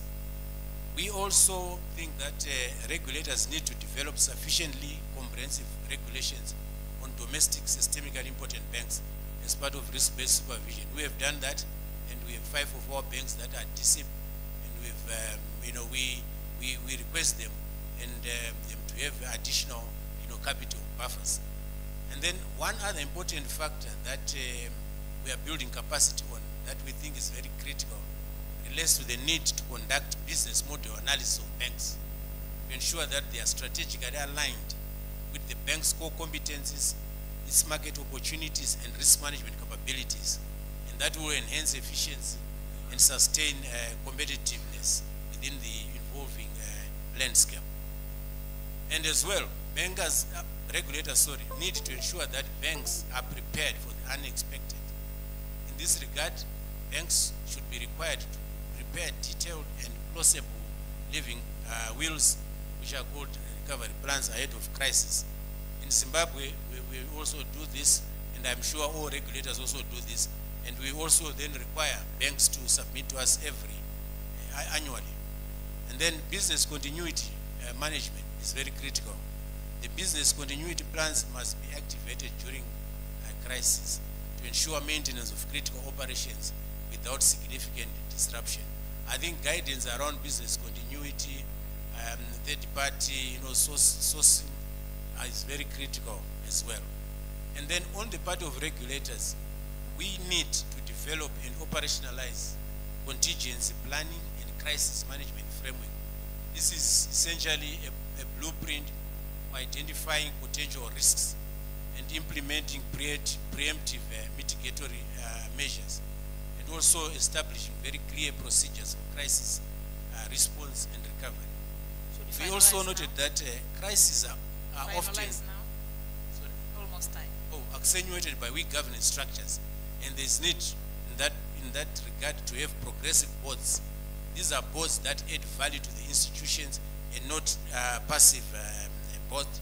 And one area that I think it will also be covered, but it's very critical for regulators in this field of bank supervision, is that there's growing consensus among us regulators that institutions that have sustainability objectives present lower business and systemic failures.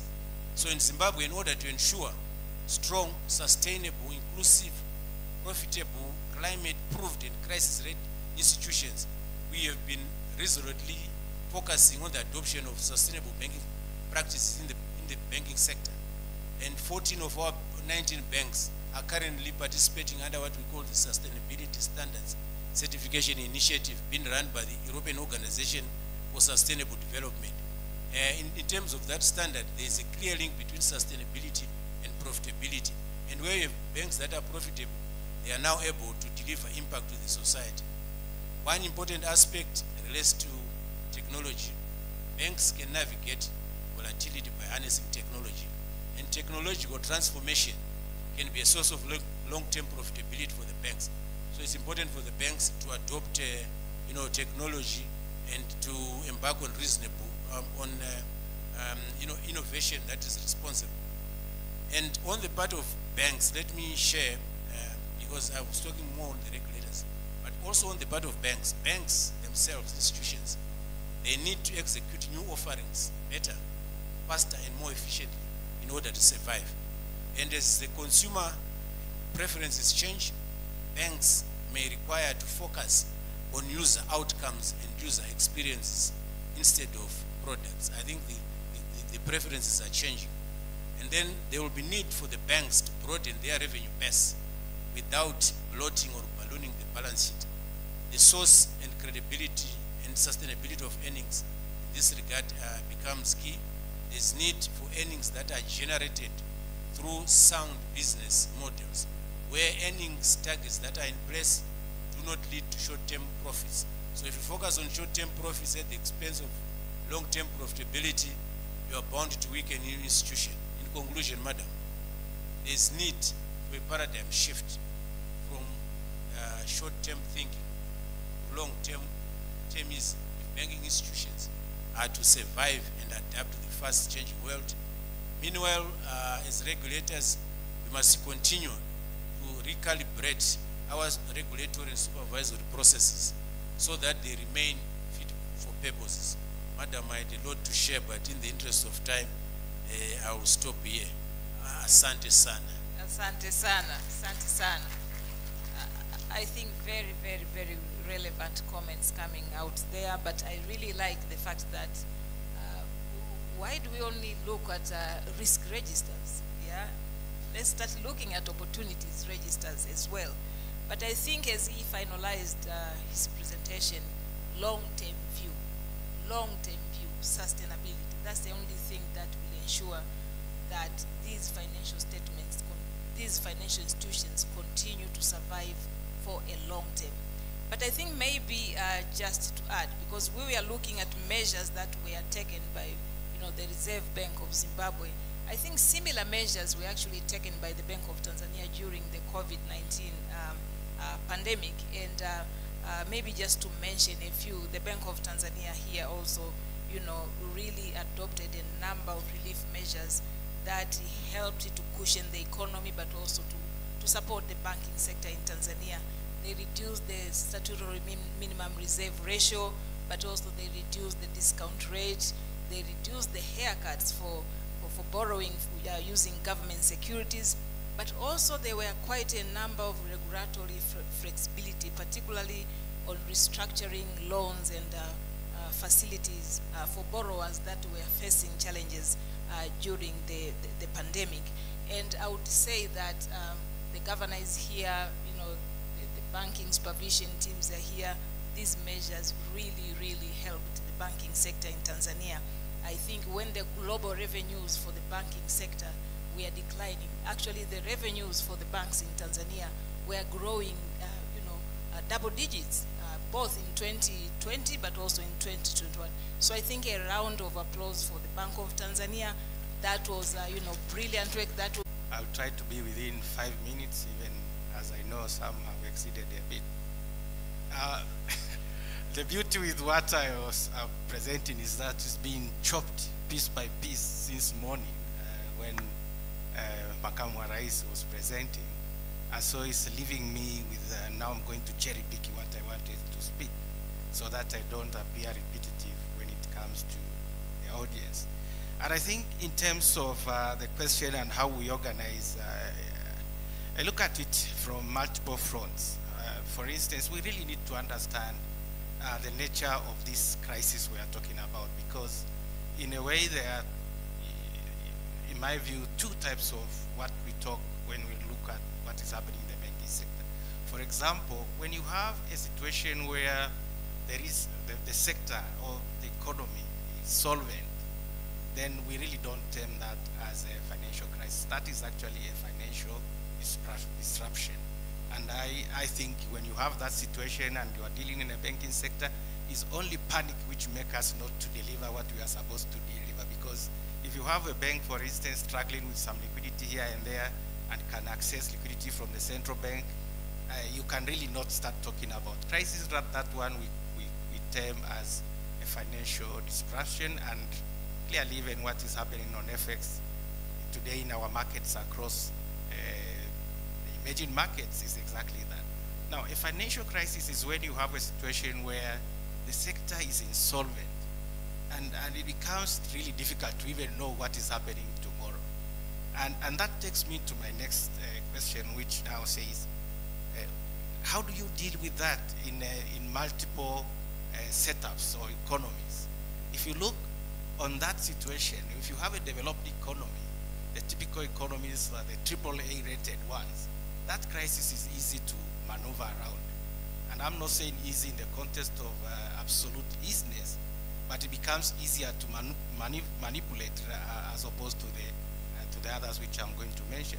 So if, for instance, today you have a crisis in the likes of the US and co, you would see, because of the transparency, the ability to, the development, the level of their stock markets, and various other markets that are easy to, there is ways to maneuver around. But if you go to the second category, which is now the emerging market countries, Latin America, part of Asia, and Africa, it becomes more difficult. Because you are now faced with a situation where there is a crisis, and everyone is trying to get away. And you can get examples of, you look at these economies, even now, you look at Nigeria, currency depreciated 70%. Look at Argentina, peso 50%. Look at our neighbor Kenya, over 30%. And it's not yet really a fully crisis like I defined. But it's because also of the ability, which Professor said, about how our markets are able to absorb shocks. For example, our stock markets, if you look at the capital flight, and this question of capital flight, when it comes to develop these emerging markets, is a huge problem. There is no way you can talk about limiting. Of course, you can limit, we noted that during the Asian crisis, Malaysia did that, and ration and decided to take those kind of actions, but they actually did. But then the third one comes into planned economy. When you have a crisis on the centralized economies, that is what you don't see. You know, I think you would hear very few talking about crisis in China. You see the property market in China is going hayway, left, right, and center, the largest one collapse. But because of the inefficiencies, and I'm not saying efficiency here, because the government sector gets support on deposits and liquidity and all that, and the transparency is not clear, then you have that typical arrangement. But then now that takes me down to what happens during crisis time, so that we can now figure out what can we do now as banks, and how do we navigate that to make sure that we continue to survive and continue to do our roles as banks. And you see, during crisis, what normally happens is panic. And when there is panic, then greedy fits in. When greedy fits in, then you have issues like bank runs. You know, depositors and bank runs, you categorize into two. You have depositors rushing to pick their deposits, and you have those lenders you have given open lines coming quickly to utilize those lines because they don't know what is going to happen tomorrow.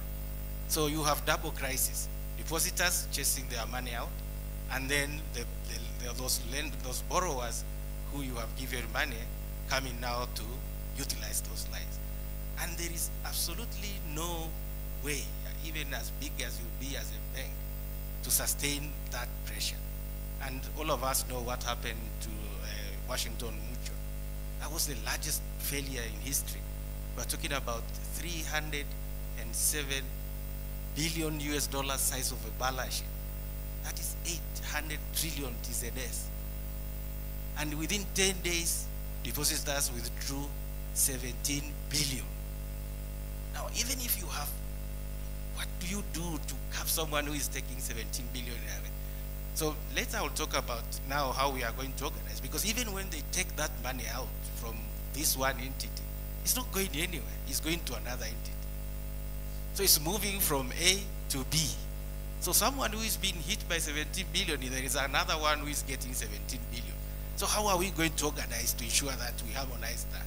And that comes to that point of making sure that we ensure that we restore back what we call stability in terms of confidence.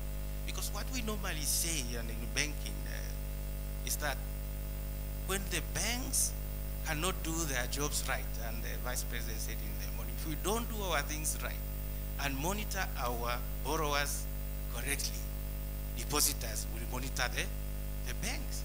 And that's what you would see. If you are not doing your right stuff, then you have challenges on lending. You start to have your own problems. Depositor monitors you by doing the right thing, taking their funds out. And that's why you see during crises, if you see like the 2008 crisis, lending went down by 47% across, and I'm talking about big economies. But Madam Ruth talked about the measures we took during COVID. And if you look at the European Union, large banks, actually there were some positivities from the crisis. in that non-performing loans reduced from around 5% to close to 3%. So that takes me to that issue I was trying to say earlier, that what do we now have to do to navigate a situation like this? And whereas there is really no one medicine into this, and I don't think there will be a book which will tell you, because of the different market bases and economies, someone to tell you if you get this, then you can do this, and then you can get out. Some of them are not conventional. You can actually, it's hard work. It comes, we sit. So one is that we have to make sure that we communicate enough ahead of time. Don't hide. And sometimes when you have a crisis, even as a bank, and we run these banks, you will go in that phase of denial, thinking things will go away. And if you read history after the Silicon Valley Bank collapse, today you will hear blames about, they didn't say it on time. Banks, first, if there is a challenge, the first medicine is to be transparent, because depositors who are now expected to be monitoring us if we are not doing our right things, they are the ones who decide whether we survive or not. So giving them information ahead of time and consistently communicating is one of the solutions. But again, another item which as banks in situations like this we need to do is to do selective lending. Not all sectors will be affected by a crisis on an equal manner. Even when you look at COVID, there were sectors which were doing very well and some were not doing well. So there is that question of figuring out which sectors we should continue to support during crisis. And those sectors, if we extend and increase credit, they now would make us continue to make money, and in that way even lower our NPLs for those who are not doing well, and at the same time they will give us now time for us to maneuver around the crisis. So selective lending is one of them. But again, there is how do you diversify the portfolio? And I think we're talking about credit modeling and all those kind of things. We need to be in a position where we can now say, look, this is a crisis. How can we diversify to sectors which will help us to continue to improve? And in doing that, then you can now also be able to have multiple areas you lend. Because one thing is, if you have a crisis and you stop, say for example, completely lending, you can actually increase, create challenges and exacerbate the crisis. In that those borrowers who are supposed to get, say, working capital, if you don't give them the default, they become NPL, and then your capital still is going. There is a thin line between continuing to lend for the good sectors in a diversified manner versus stopping altogether. Finalize now, please. Now, Madam, I'm going to that. And now the final one, which is kind of summarizing, is that we will require a complete, honest and working relationship between the multiple sectors. We will have the regulator on one side, and regulator, we talked about it. We will have the banks, which are the financial institutions, including the insurance companies and all the financial sector. We will have the customers who are going to agree with us that if we collapse, they will also fall with us, so they have to be with us. And then we'll have the government. In times we talk about, and I'm happy some of the parliamentarians are here, we talk about private sector. Private sector allocate funding or support to areas where they see benefits. They're not going to be there to say kuna ujamaa. No, they will come when they see there is value. So there is an area where the policymakers should clearly chip in and take charge. And you see Credit Suisse. If you read, I think probably if you read news, you will know that few months before the takeover by UBA, the government was already planning to take it out. But there were some arguments, you cannot take private sector, blah, blah, blah. So we are saying that in specific conditions or situations, the government should chip in and do the right thing. The US did that when they guaranteed the depositors of Silicon Valley and Co. They took off Fannie Mae, Fred Mac, nationalized. And so that is an area also which we need to work clearly to ensure that we now support the system, because the interest here is the system. If we can revive the system, create confidence, I think we'll be out of woods and things will go. Thank you, Madam. Thank you very much. Yeah, I think Mr. Cosmas talked about being selective. Yeah, the question is how best can we organize to finance economic activities during crisis? I think he talked about being selective, and I think for me, I would say in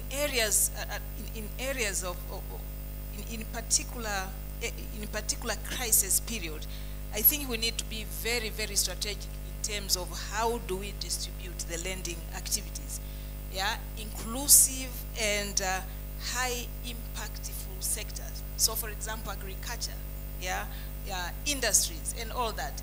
And I think you talked about the government chipping in, and the Bank of Tanzania is here. We know that during COVID, actually, the Bank of Tanzania introduced a special agri-fund of 1 trillion, whereby banks actually can borrow at 3% and on lend with rates that are below 10%. So I think these are the some of the mechanisms that the Bank of Tanzania helped us very much. But I think the other question that we should be asking ourselves is how do we mobilize funds? Yeah, in times of crisis, how do we mobilize funds? Because I think in times of crisis, actually normal deposits may not be easy to find. Normal deposits could be a challenge. So how do we get those funds? And I remember during COVID, some of us actually borrowed from DFIs. Yeah, we had the likes of IFC that came with where they called the COVID facilities. Yeah, I think in times of this, you actually have some of the DFIs that come with those facilities, and certainly as financial institutions, we should also be looking at those. But climate risk, and I remember Professor Lema also covered in his presentation. So from climate risk, I think there is opportunity to borrow significantly, particularly from impact investors. I think the sustainability bonds that we have issued, for example, Jamii bond, Kijani bond, CRDB, they all brought in significant amounts of money in the country, and mainly because, we have impact investors that, probably they are not even looking at returns. They are looking at returns, but also they are looking at the impact that they are bringing into the society, the impact that they are bringing in the world. These are called impact investors. So I think these are the things that we also should be looking at. So Cosmas, thank you very much. I think you touched on these comments very well. I think let me move to Mr. Mkama now, the capital markets. What is the role of capital markets in enhancing financial sector stability? And if you have any useful use cases, particularly from Tanzania, I think we will be thankful to hear those. If you can be strict to 5 minutes, please. Thank you. Thank you, Lucy. I'll be strictly to 5 minutes because the issue that I wanted to talk are the one that you have already spoken about. So, capital markets facilitate sustainable long-term financing in times of crisis. And this is done in a number of ways.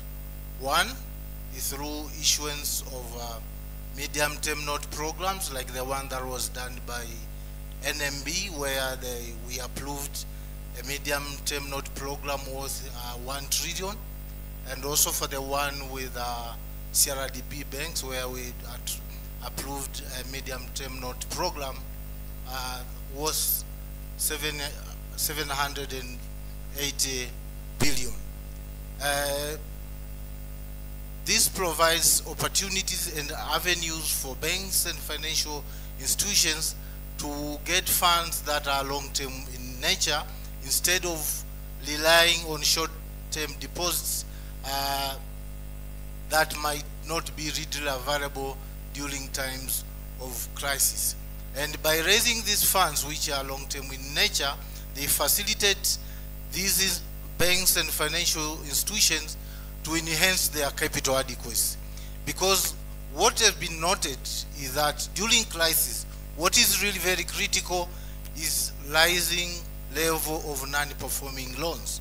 So once you have rising level of non-performing loans, when the regulator comes in, the first thing what they do, they start doing the review of your portfolio and make an assessment, and they will do a provisioning. Now once they do the provisioning, that means your capital adequacy will be affected and therefore coming down.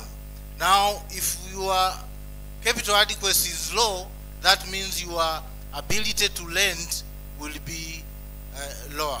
But again, if you have a high level of non-performing loans, that means you will be facing some liquidity squeeze. Now with the capital markets, we provide avenues for banks and financial institutions to access long-term funds. And in the recent 2-3 years, we have witnessed a welcoming trends by banks using capital market. And I was quite happy when Professor Lema pointed out that the good news are now coming from Africa.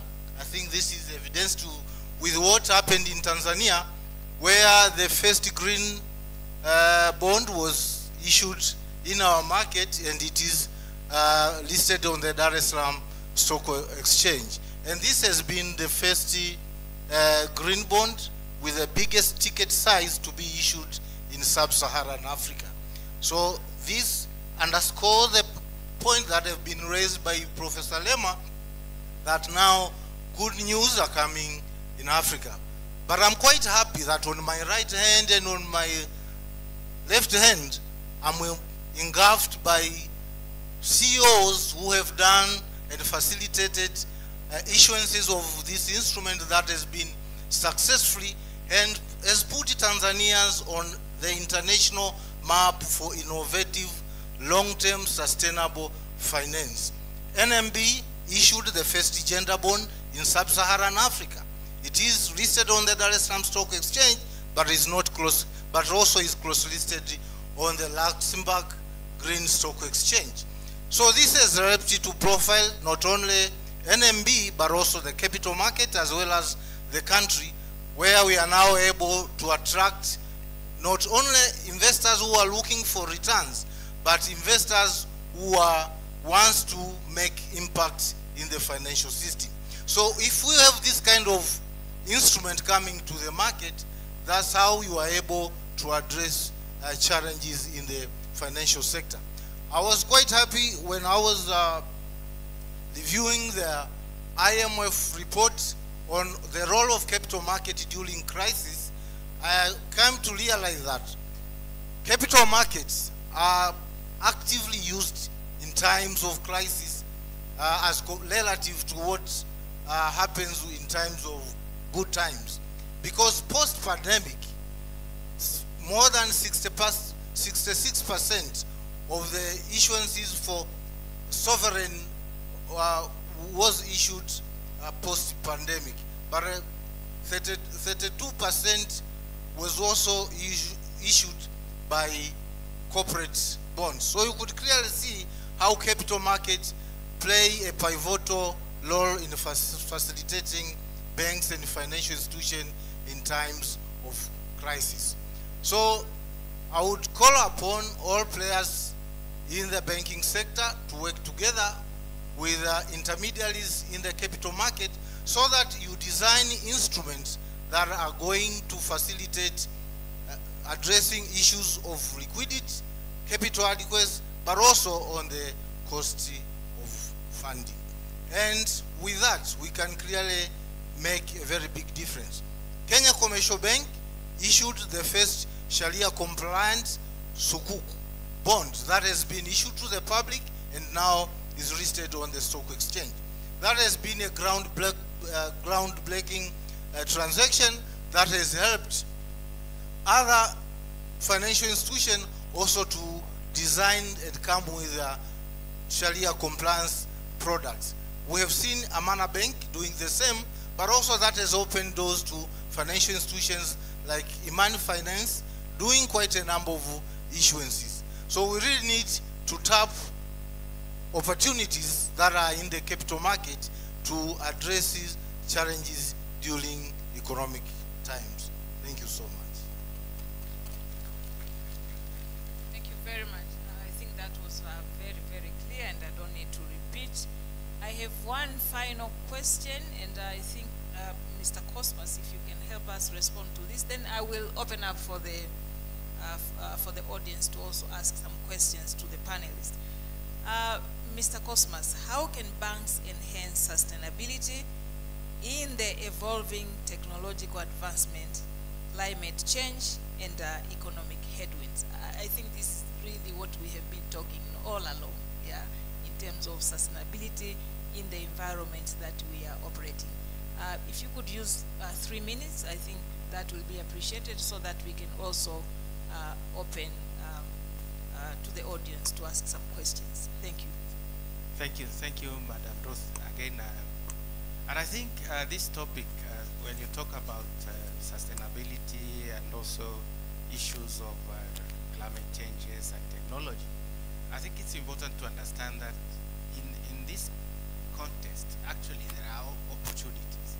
If you look, for instance, of technological advancement and the evolution from the banking industry, from the ages where we didn't have MOBI and all that, there were a lot of worries in terms of, you know, what would happen to banking industry and all that.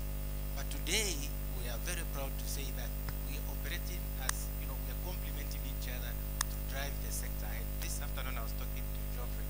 He was telling me about the penetration of banking into Tanzania. I think 22% is for the banking sector, but if you include the MOBIs and co, then you are talking about 70 something. I'm not sure about the statistics. But that is all good news when you look at technological development. And the beauty is that now with technology, we don't really, it can happen anywhere. It's not about developed world. M-Pesa is our neighbors, they did it. And we are seeing a lot of new innovations coming in, and you can mention them. Some are raising, some are not. So for me, I look at that from the banking side. For us, we need to just be keen on ensuring that we partner with the right partners, we harness the right technologies, and we put in place proper controls, because that is the most important thing.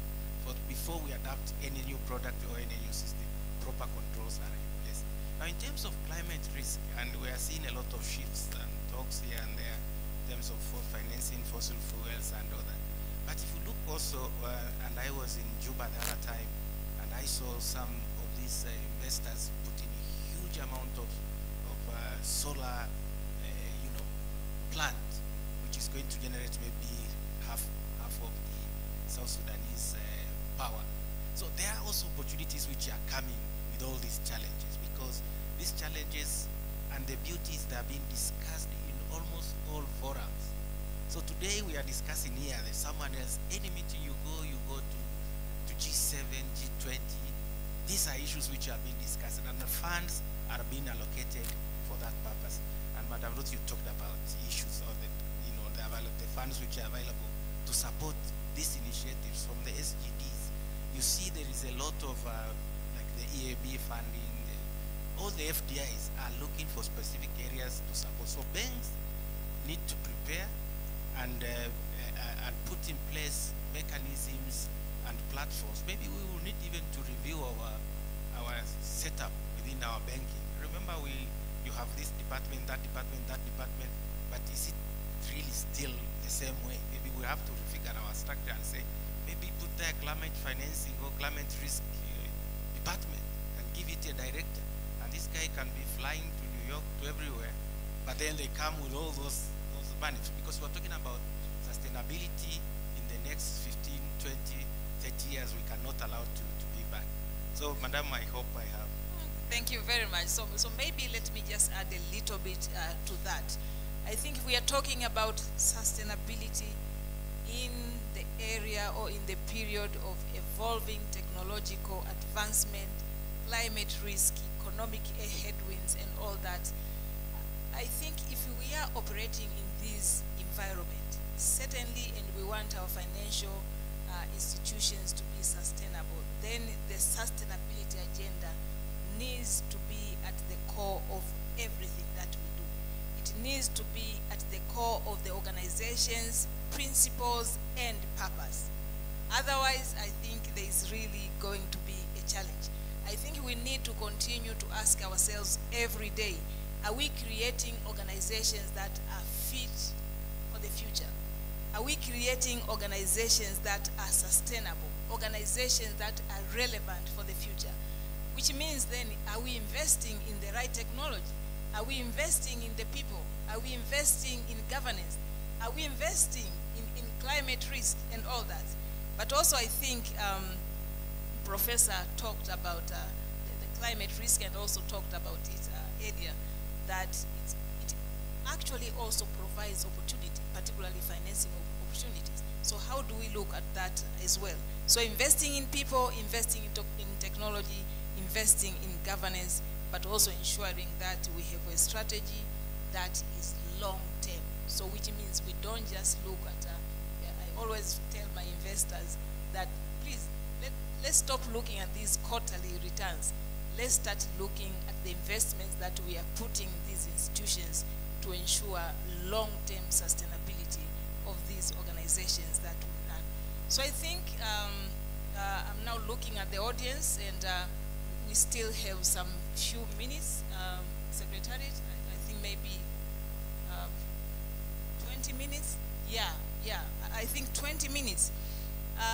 So we are ready to take questions, comments, recommendations, and do we have microphones there? Yeah, someone to help us? Yes, so I think you are welcome. If you have comments, you have questions, the panelists are here to respond to. Please just put your hands up, and someone will reach you with a microphone.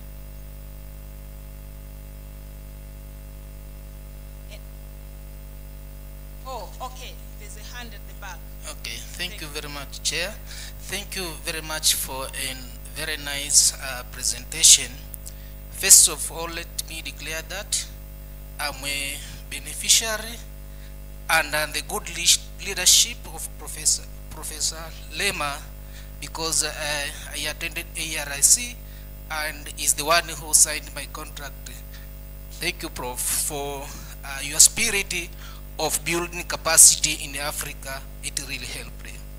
Secondly, I have a question that during the presentation, Professor Lema identified some of the issues such as their stochastic estimation, and I was really very interested to see that to what extent, when you talk of efficiency in banks, that the outbreak of COVID-19 perhaps contributed either 2 or 5% to the operation of the bank, from the financial banks. Again, that if you go back to what the Vice President said, that we needed to think the possible way of reducing interest rate on loans. And I was thinking that through this discussion, is it possible to connect the FinTech with the construction of water well in agro zones in Tanzania? In that case, that we will be fighting the challenge of climate change, where most of the farmers can access water that is sustainable for agriculture. In that case also, it will help again that for them to produce, and the surplus can also be exported, then it reduce the to find the problem of the scarcity of forex that is currently facing our country. With that few remarks, I also thank you very much for a nice discussion that has been provided by the panelists. Thank you very much. Okay, Mr. Frank. Mike, hapa mbele, please. Maybe we take 3 questions, we respond. If we still have time, we will go on as well. Thank you so much, my sister Ruth. We with the moderator today. For me, it's not a question, but just a contribution, especially when we are saying strengthening financial sector, resilience in challenges, challenging economic times.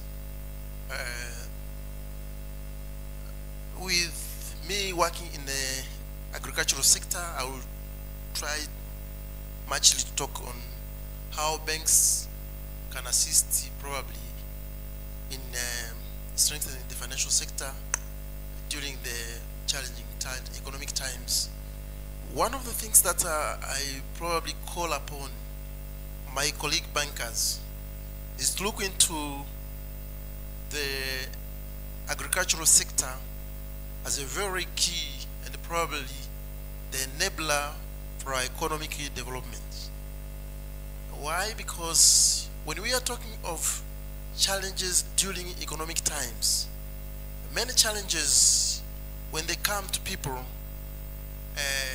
the challenge when you have an empty stomach becomes a bigger challenge than when you are full in your stomach. And when you say empty stomach, is when we don't have food. So one thing that we need to look into is, one, to ensure that we put more on what we are financing in agriculture. Because in our country, less than 20% has been, everything that we are financed goes to agriculture. But you see that agriculture, especially in African context, is the one which employs more than 70% of our people. Which One more minute, please. Okay. So what I am saying is that I call upon my colleagues to put more capital on agriculture. And that's why you saw when we were hit by COVID, the central bank put aside 1 trillion shillings to support agriculture. They never put it to support other sectors. Why? Because they knew if you support agriculture, will stimulate other economies, because agriculture is everything. So if we can really be able to support agriculture, be it the normal production up to agro processing, it will be able to assist us in a lot of challenges, including the forex challenges that we have in the country. But instead of importing, we can now be the net exporters of what we are producing in the country. Thank you. Thank you very much. So I think maybe, Professor, if you can respond to the first question from your student, and then we will proceed to take other questions. But let me just remind that when you are asking the question, please introduce yourself and then ask the question. Professor?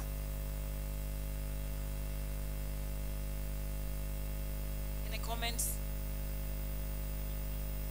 Yeah, but don't you want to comment and cement what your student said?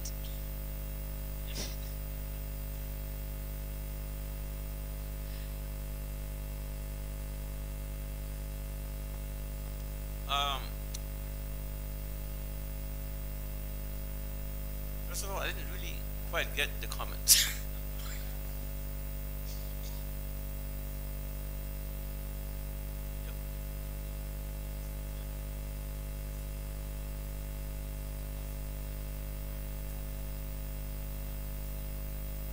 Yeah.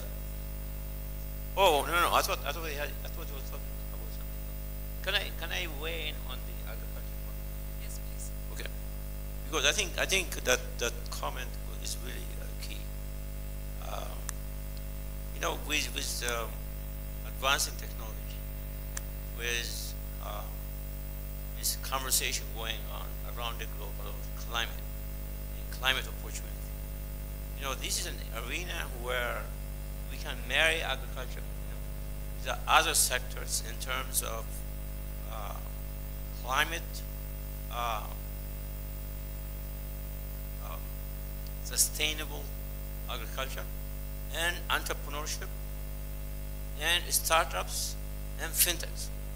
So all that stuff that we're talking about in terms of advancing technology and innovation in finance can be anchored in the agricultural sector as well. And it should not be kind of viewed as silo, right? We always talk about transformation And when you talk about transformation, we always talk about industry, right? Transformation has to occur everywhere, everywhere. So I really feel that the way we are conducting agriculture tends to be still in the Stone Age, you know. So when it comes to you know, modernization, and it's also an important arena to really in terms of inclusive, you know, growth and development and entrepreneurship. So I think that's very, very appropriate. Thank you. I think we can pick maybe 2 more questions given time, and then we will respond. Now, okay, there's a hand in the middle there. And a lady, I think we need at least 1 question from a lady. Eh? We cannot finish this discussion without a question from a lady or comments. Abdul Majid, tutaniuliza baadaye, tutajibiana baadaye. Let us give opportunity to the other people who All right, thank you so much. Can you introduce yourself, please, and then ask your question or a comment? Okay, my name is Musa Peter Mwanja. I'm from University of Dar es Salaam School of Economics.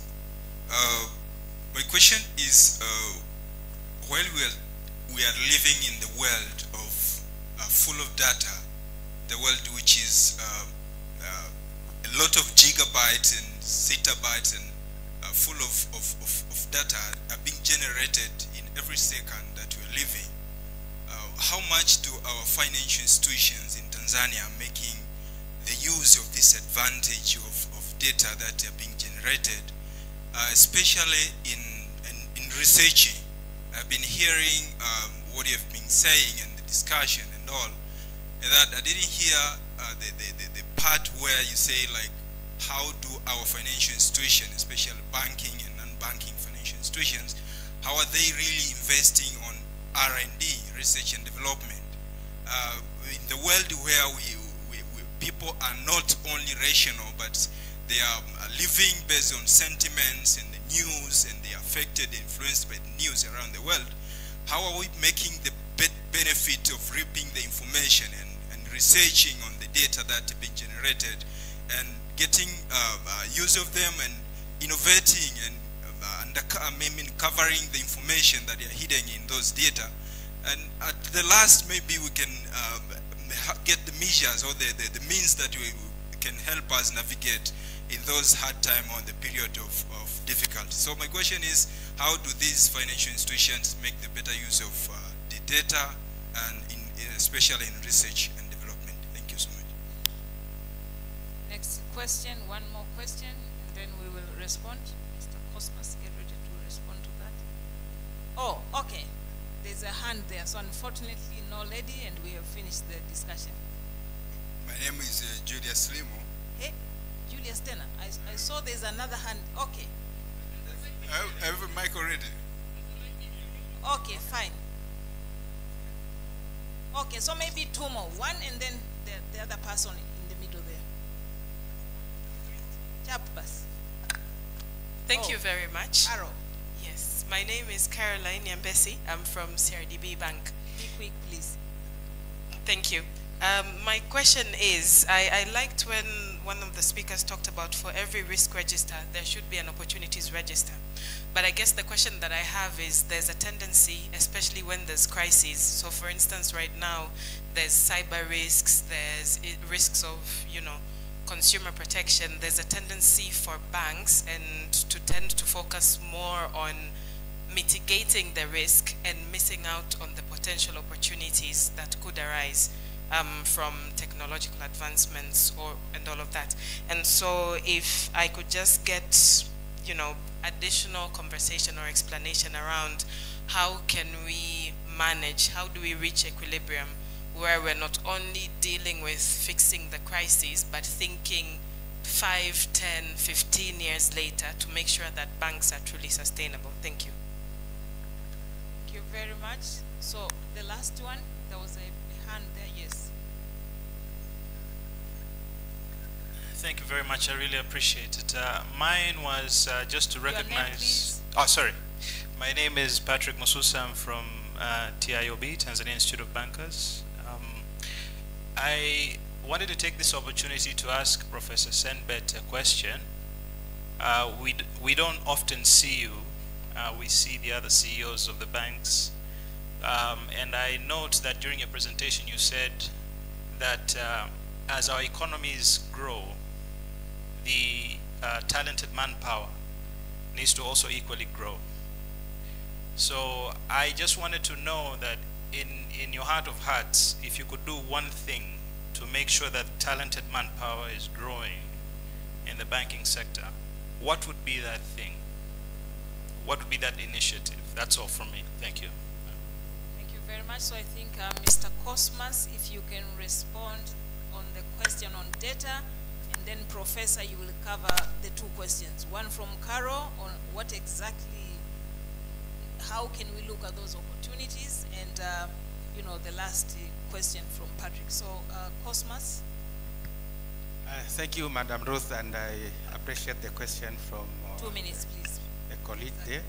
I think data is now, I would say probably data is even more than money. Because once you have the information, you can mold it and tilt it and do anything you want with it. So with the interest of time, I will not go into very deep detail. But if you look today, we are operating in a world where artificial intelligence is leading pretty much everything. You will know ChatGPT or whatever, GTP, whatever name they call it. The way things are moving fast now. And so in the industry we are operating, we are actually not on isolation. A lot has been done in terms of harnessing data, and whereas in the Tanzania market maybe you won't see the publications coming out. But if you go, even in one area where we got, if you talk about the digital financial services, these products we are already offering, the MOBIs, the IBs, what is behind those platforms is a huge amount of data. If you look up these mobile loans, which we are giving, and I know there are a couple of banks which are already doing mobile loans, that activity of harnessing to do the scoring until you get to know which client you will give a loans of this amount and that amount and that amount is all based on data, and that data is coming from the public. And in a way, what we are now seeing, the partnership the banking sector is having with the telcos is because the telcos actually are the ones who are holding the best data when it comes to banking. For example, if we are giving a mobile loan today, this SIM card can help us tell you your consumption pattern, your calling frequency, that is why sometimes you are asked, Salioli Meisha, borrow. It's not because they like you, they know that already you can actually access a loan. So that amount of data which is there is the one we are using. We are talking in many other markets, and I think one platform, one forum within our group at KCB Group, we are talking about establishing a digital bank. So this digital bank, and I know in other markets is already there, is going to be based on that. Now, once you are able to partner with telcos and whoever has data, including NIDA, for example, I know now we use NIDA to open our account. That is all about how we are doing it. It's a moving platform. We cannot say you have it, you are finished. It's continuing to grow. And as I said earlier, the main thing to do with this information is how we are going to build our risk absorbers to be able to allow us to do the right modeling and scoring so that we don't end up into large NPLs. We are doing what we call more loans in one of these countries which I'm leading. It started last year. Huge amount of potential we are seeing there. So we are saying we are using data, we are not there yet, it's a moving platform and it's a growing area. And coming from the university, and I think some other talked about even establishing a platform where we'll use the youth from specific institutions to help us model this. And we will invite you to talk to us. We have TBA chair here. You can side talk with us and see how we can utilize the platform at the University of Dar es Salaam and other institutions to continue to grow our market. Thank you. Thank you. Data is the future. Yeah, Professor, the last two questions, please. Okay, so this is about talented financial manpower. What I was saying was that as financial systems become more complex, as we have stock markets, and now we have climate finance, things are becoming very complex. and we cannot go on with business as usual. And one of the challenges that I faced at ARC was it was too macroeconomically oriented. It had very limited capability. I tried to bring up capabilities in finance, right? So there's a variety of ways. One is, as banks, as institutions, banks, should really partner and help strengthen finance curricula at universities. You should, I think you should really, first of all, by the way, we have a governance forum at ARC, and Bank of Tanzania is the founder. We had 12 central banks that convened, right, to enhance the analytical capacity in finance and risk management. And the other is that there are positive externalities, not dependency. For instance, this new U.S. Biden Africa Summit leadership, it puts a lot of emphasis on self-reliance in Africa, and also on digital transformation, on issues that I'm talking about. So really, instead of going to those guys and asking, give me money, ask them to actually provide technical assistance so that you'll become internally capacitated right in this country. And then, by the way, G20, I serve on G20 Compact Advisory Panel. The same thing. They do have resources. Use outside resources to empower internally, and then also do internally. So, so I think together you should be able to do that. By the way, there's no choice. You know, talented financial manpower is an economic growth phenomenon, right? So, and then I don't know the extent to which you are actually partnering with the universities, University of Dar es Salaam or Arusha, or helping build finance. Yeah, thank you. The second question. On risks and opportunities. Yeah, so how do you spot the opportunities from Carol?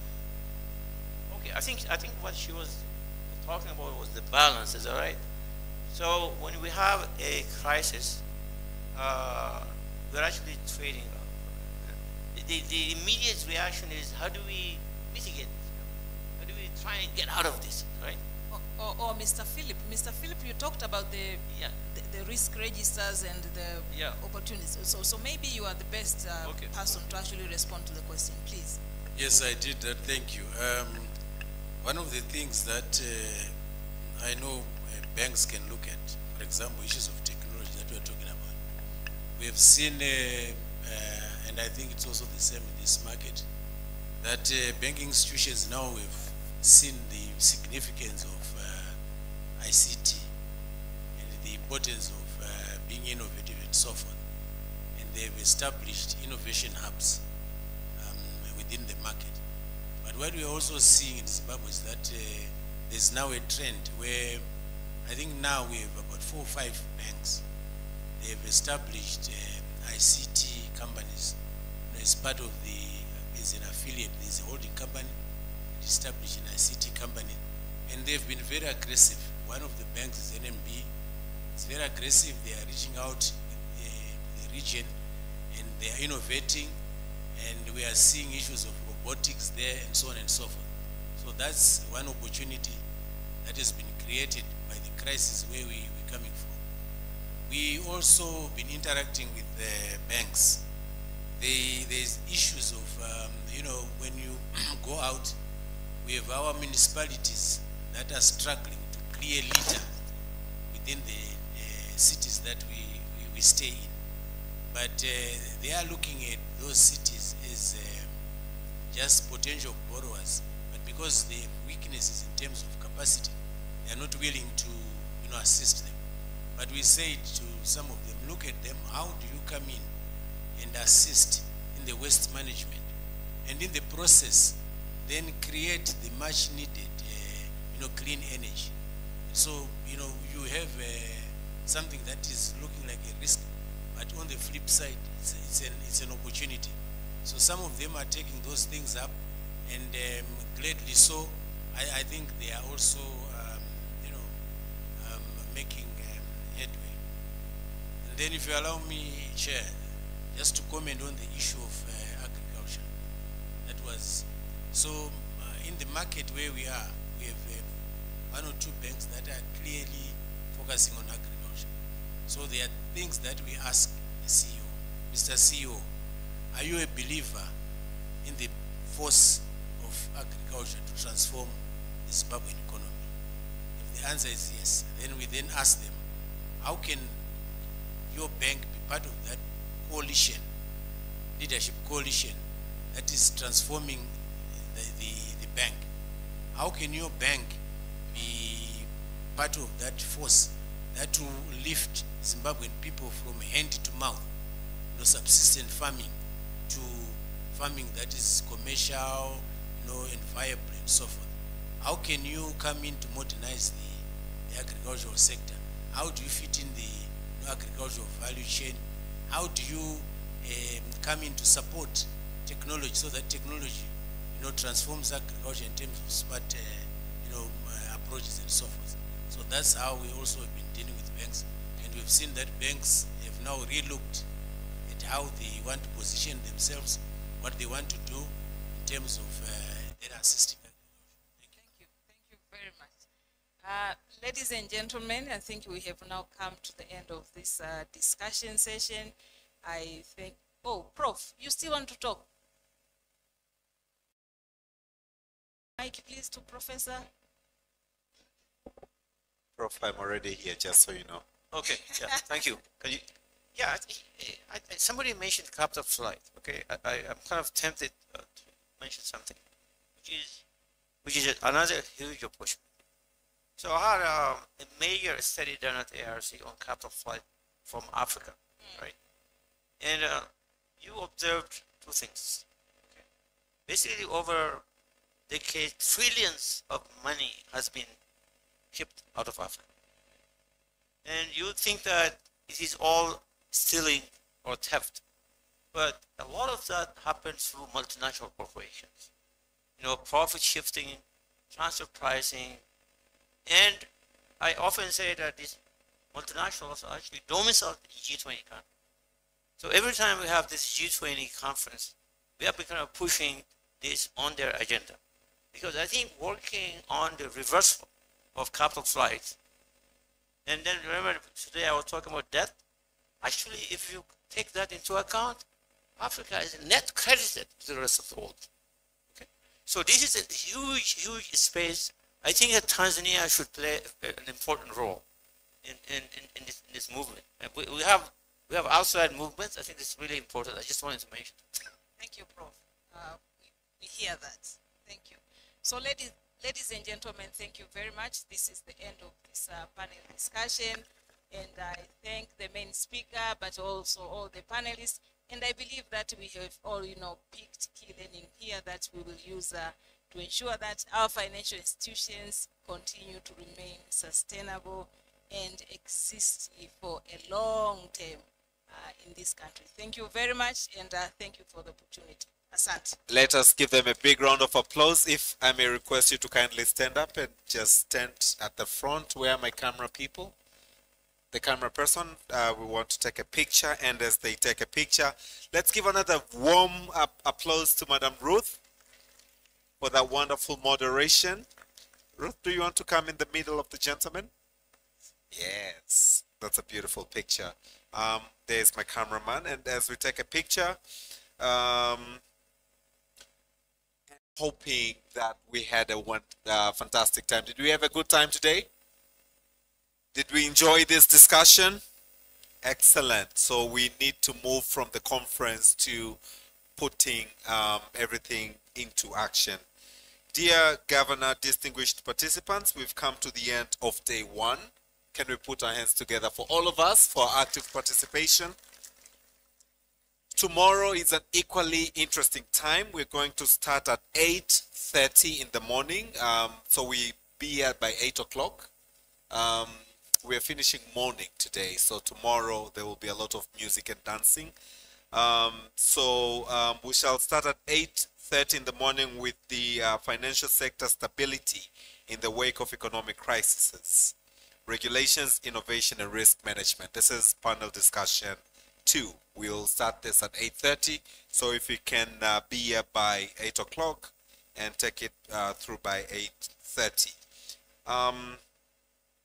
And then we are going to have a wonderful session this evening, and to tell us about the session this evening, allow me to invite my co-host, Madam Beatrice. Oh, there she is. A round of applause. She's done a tremendous job.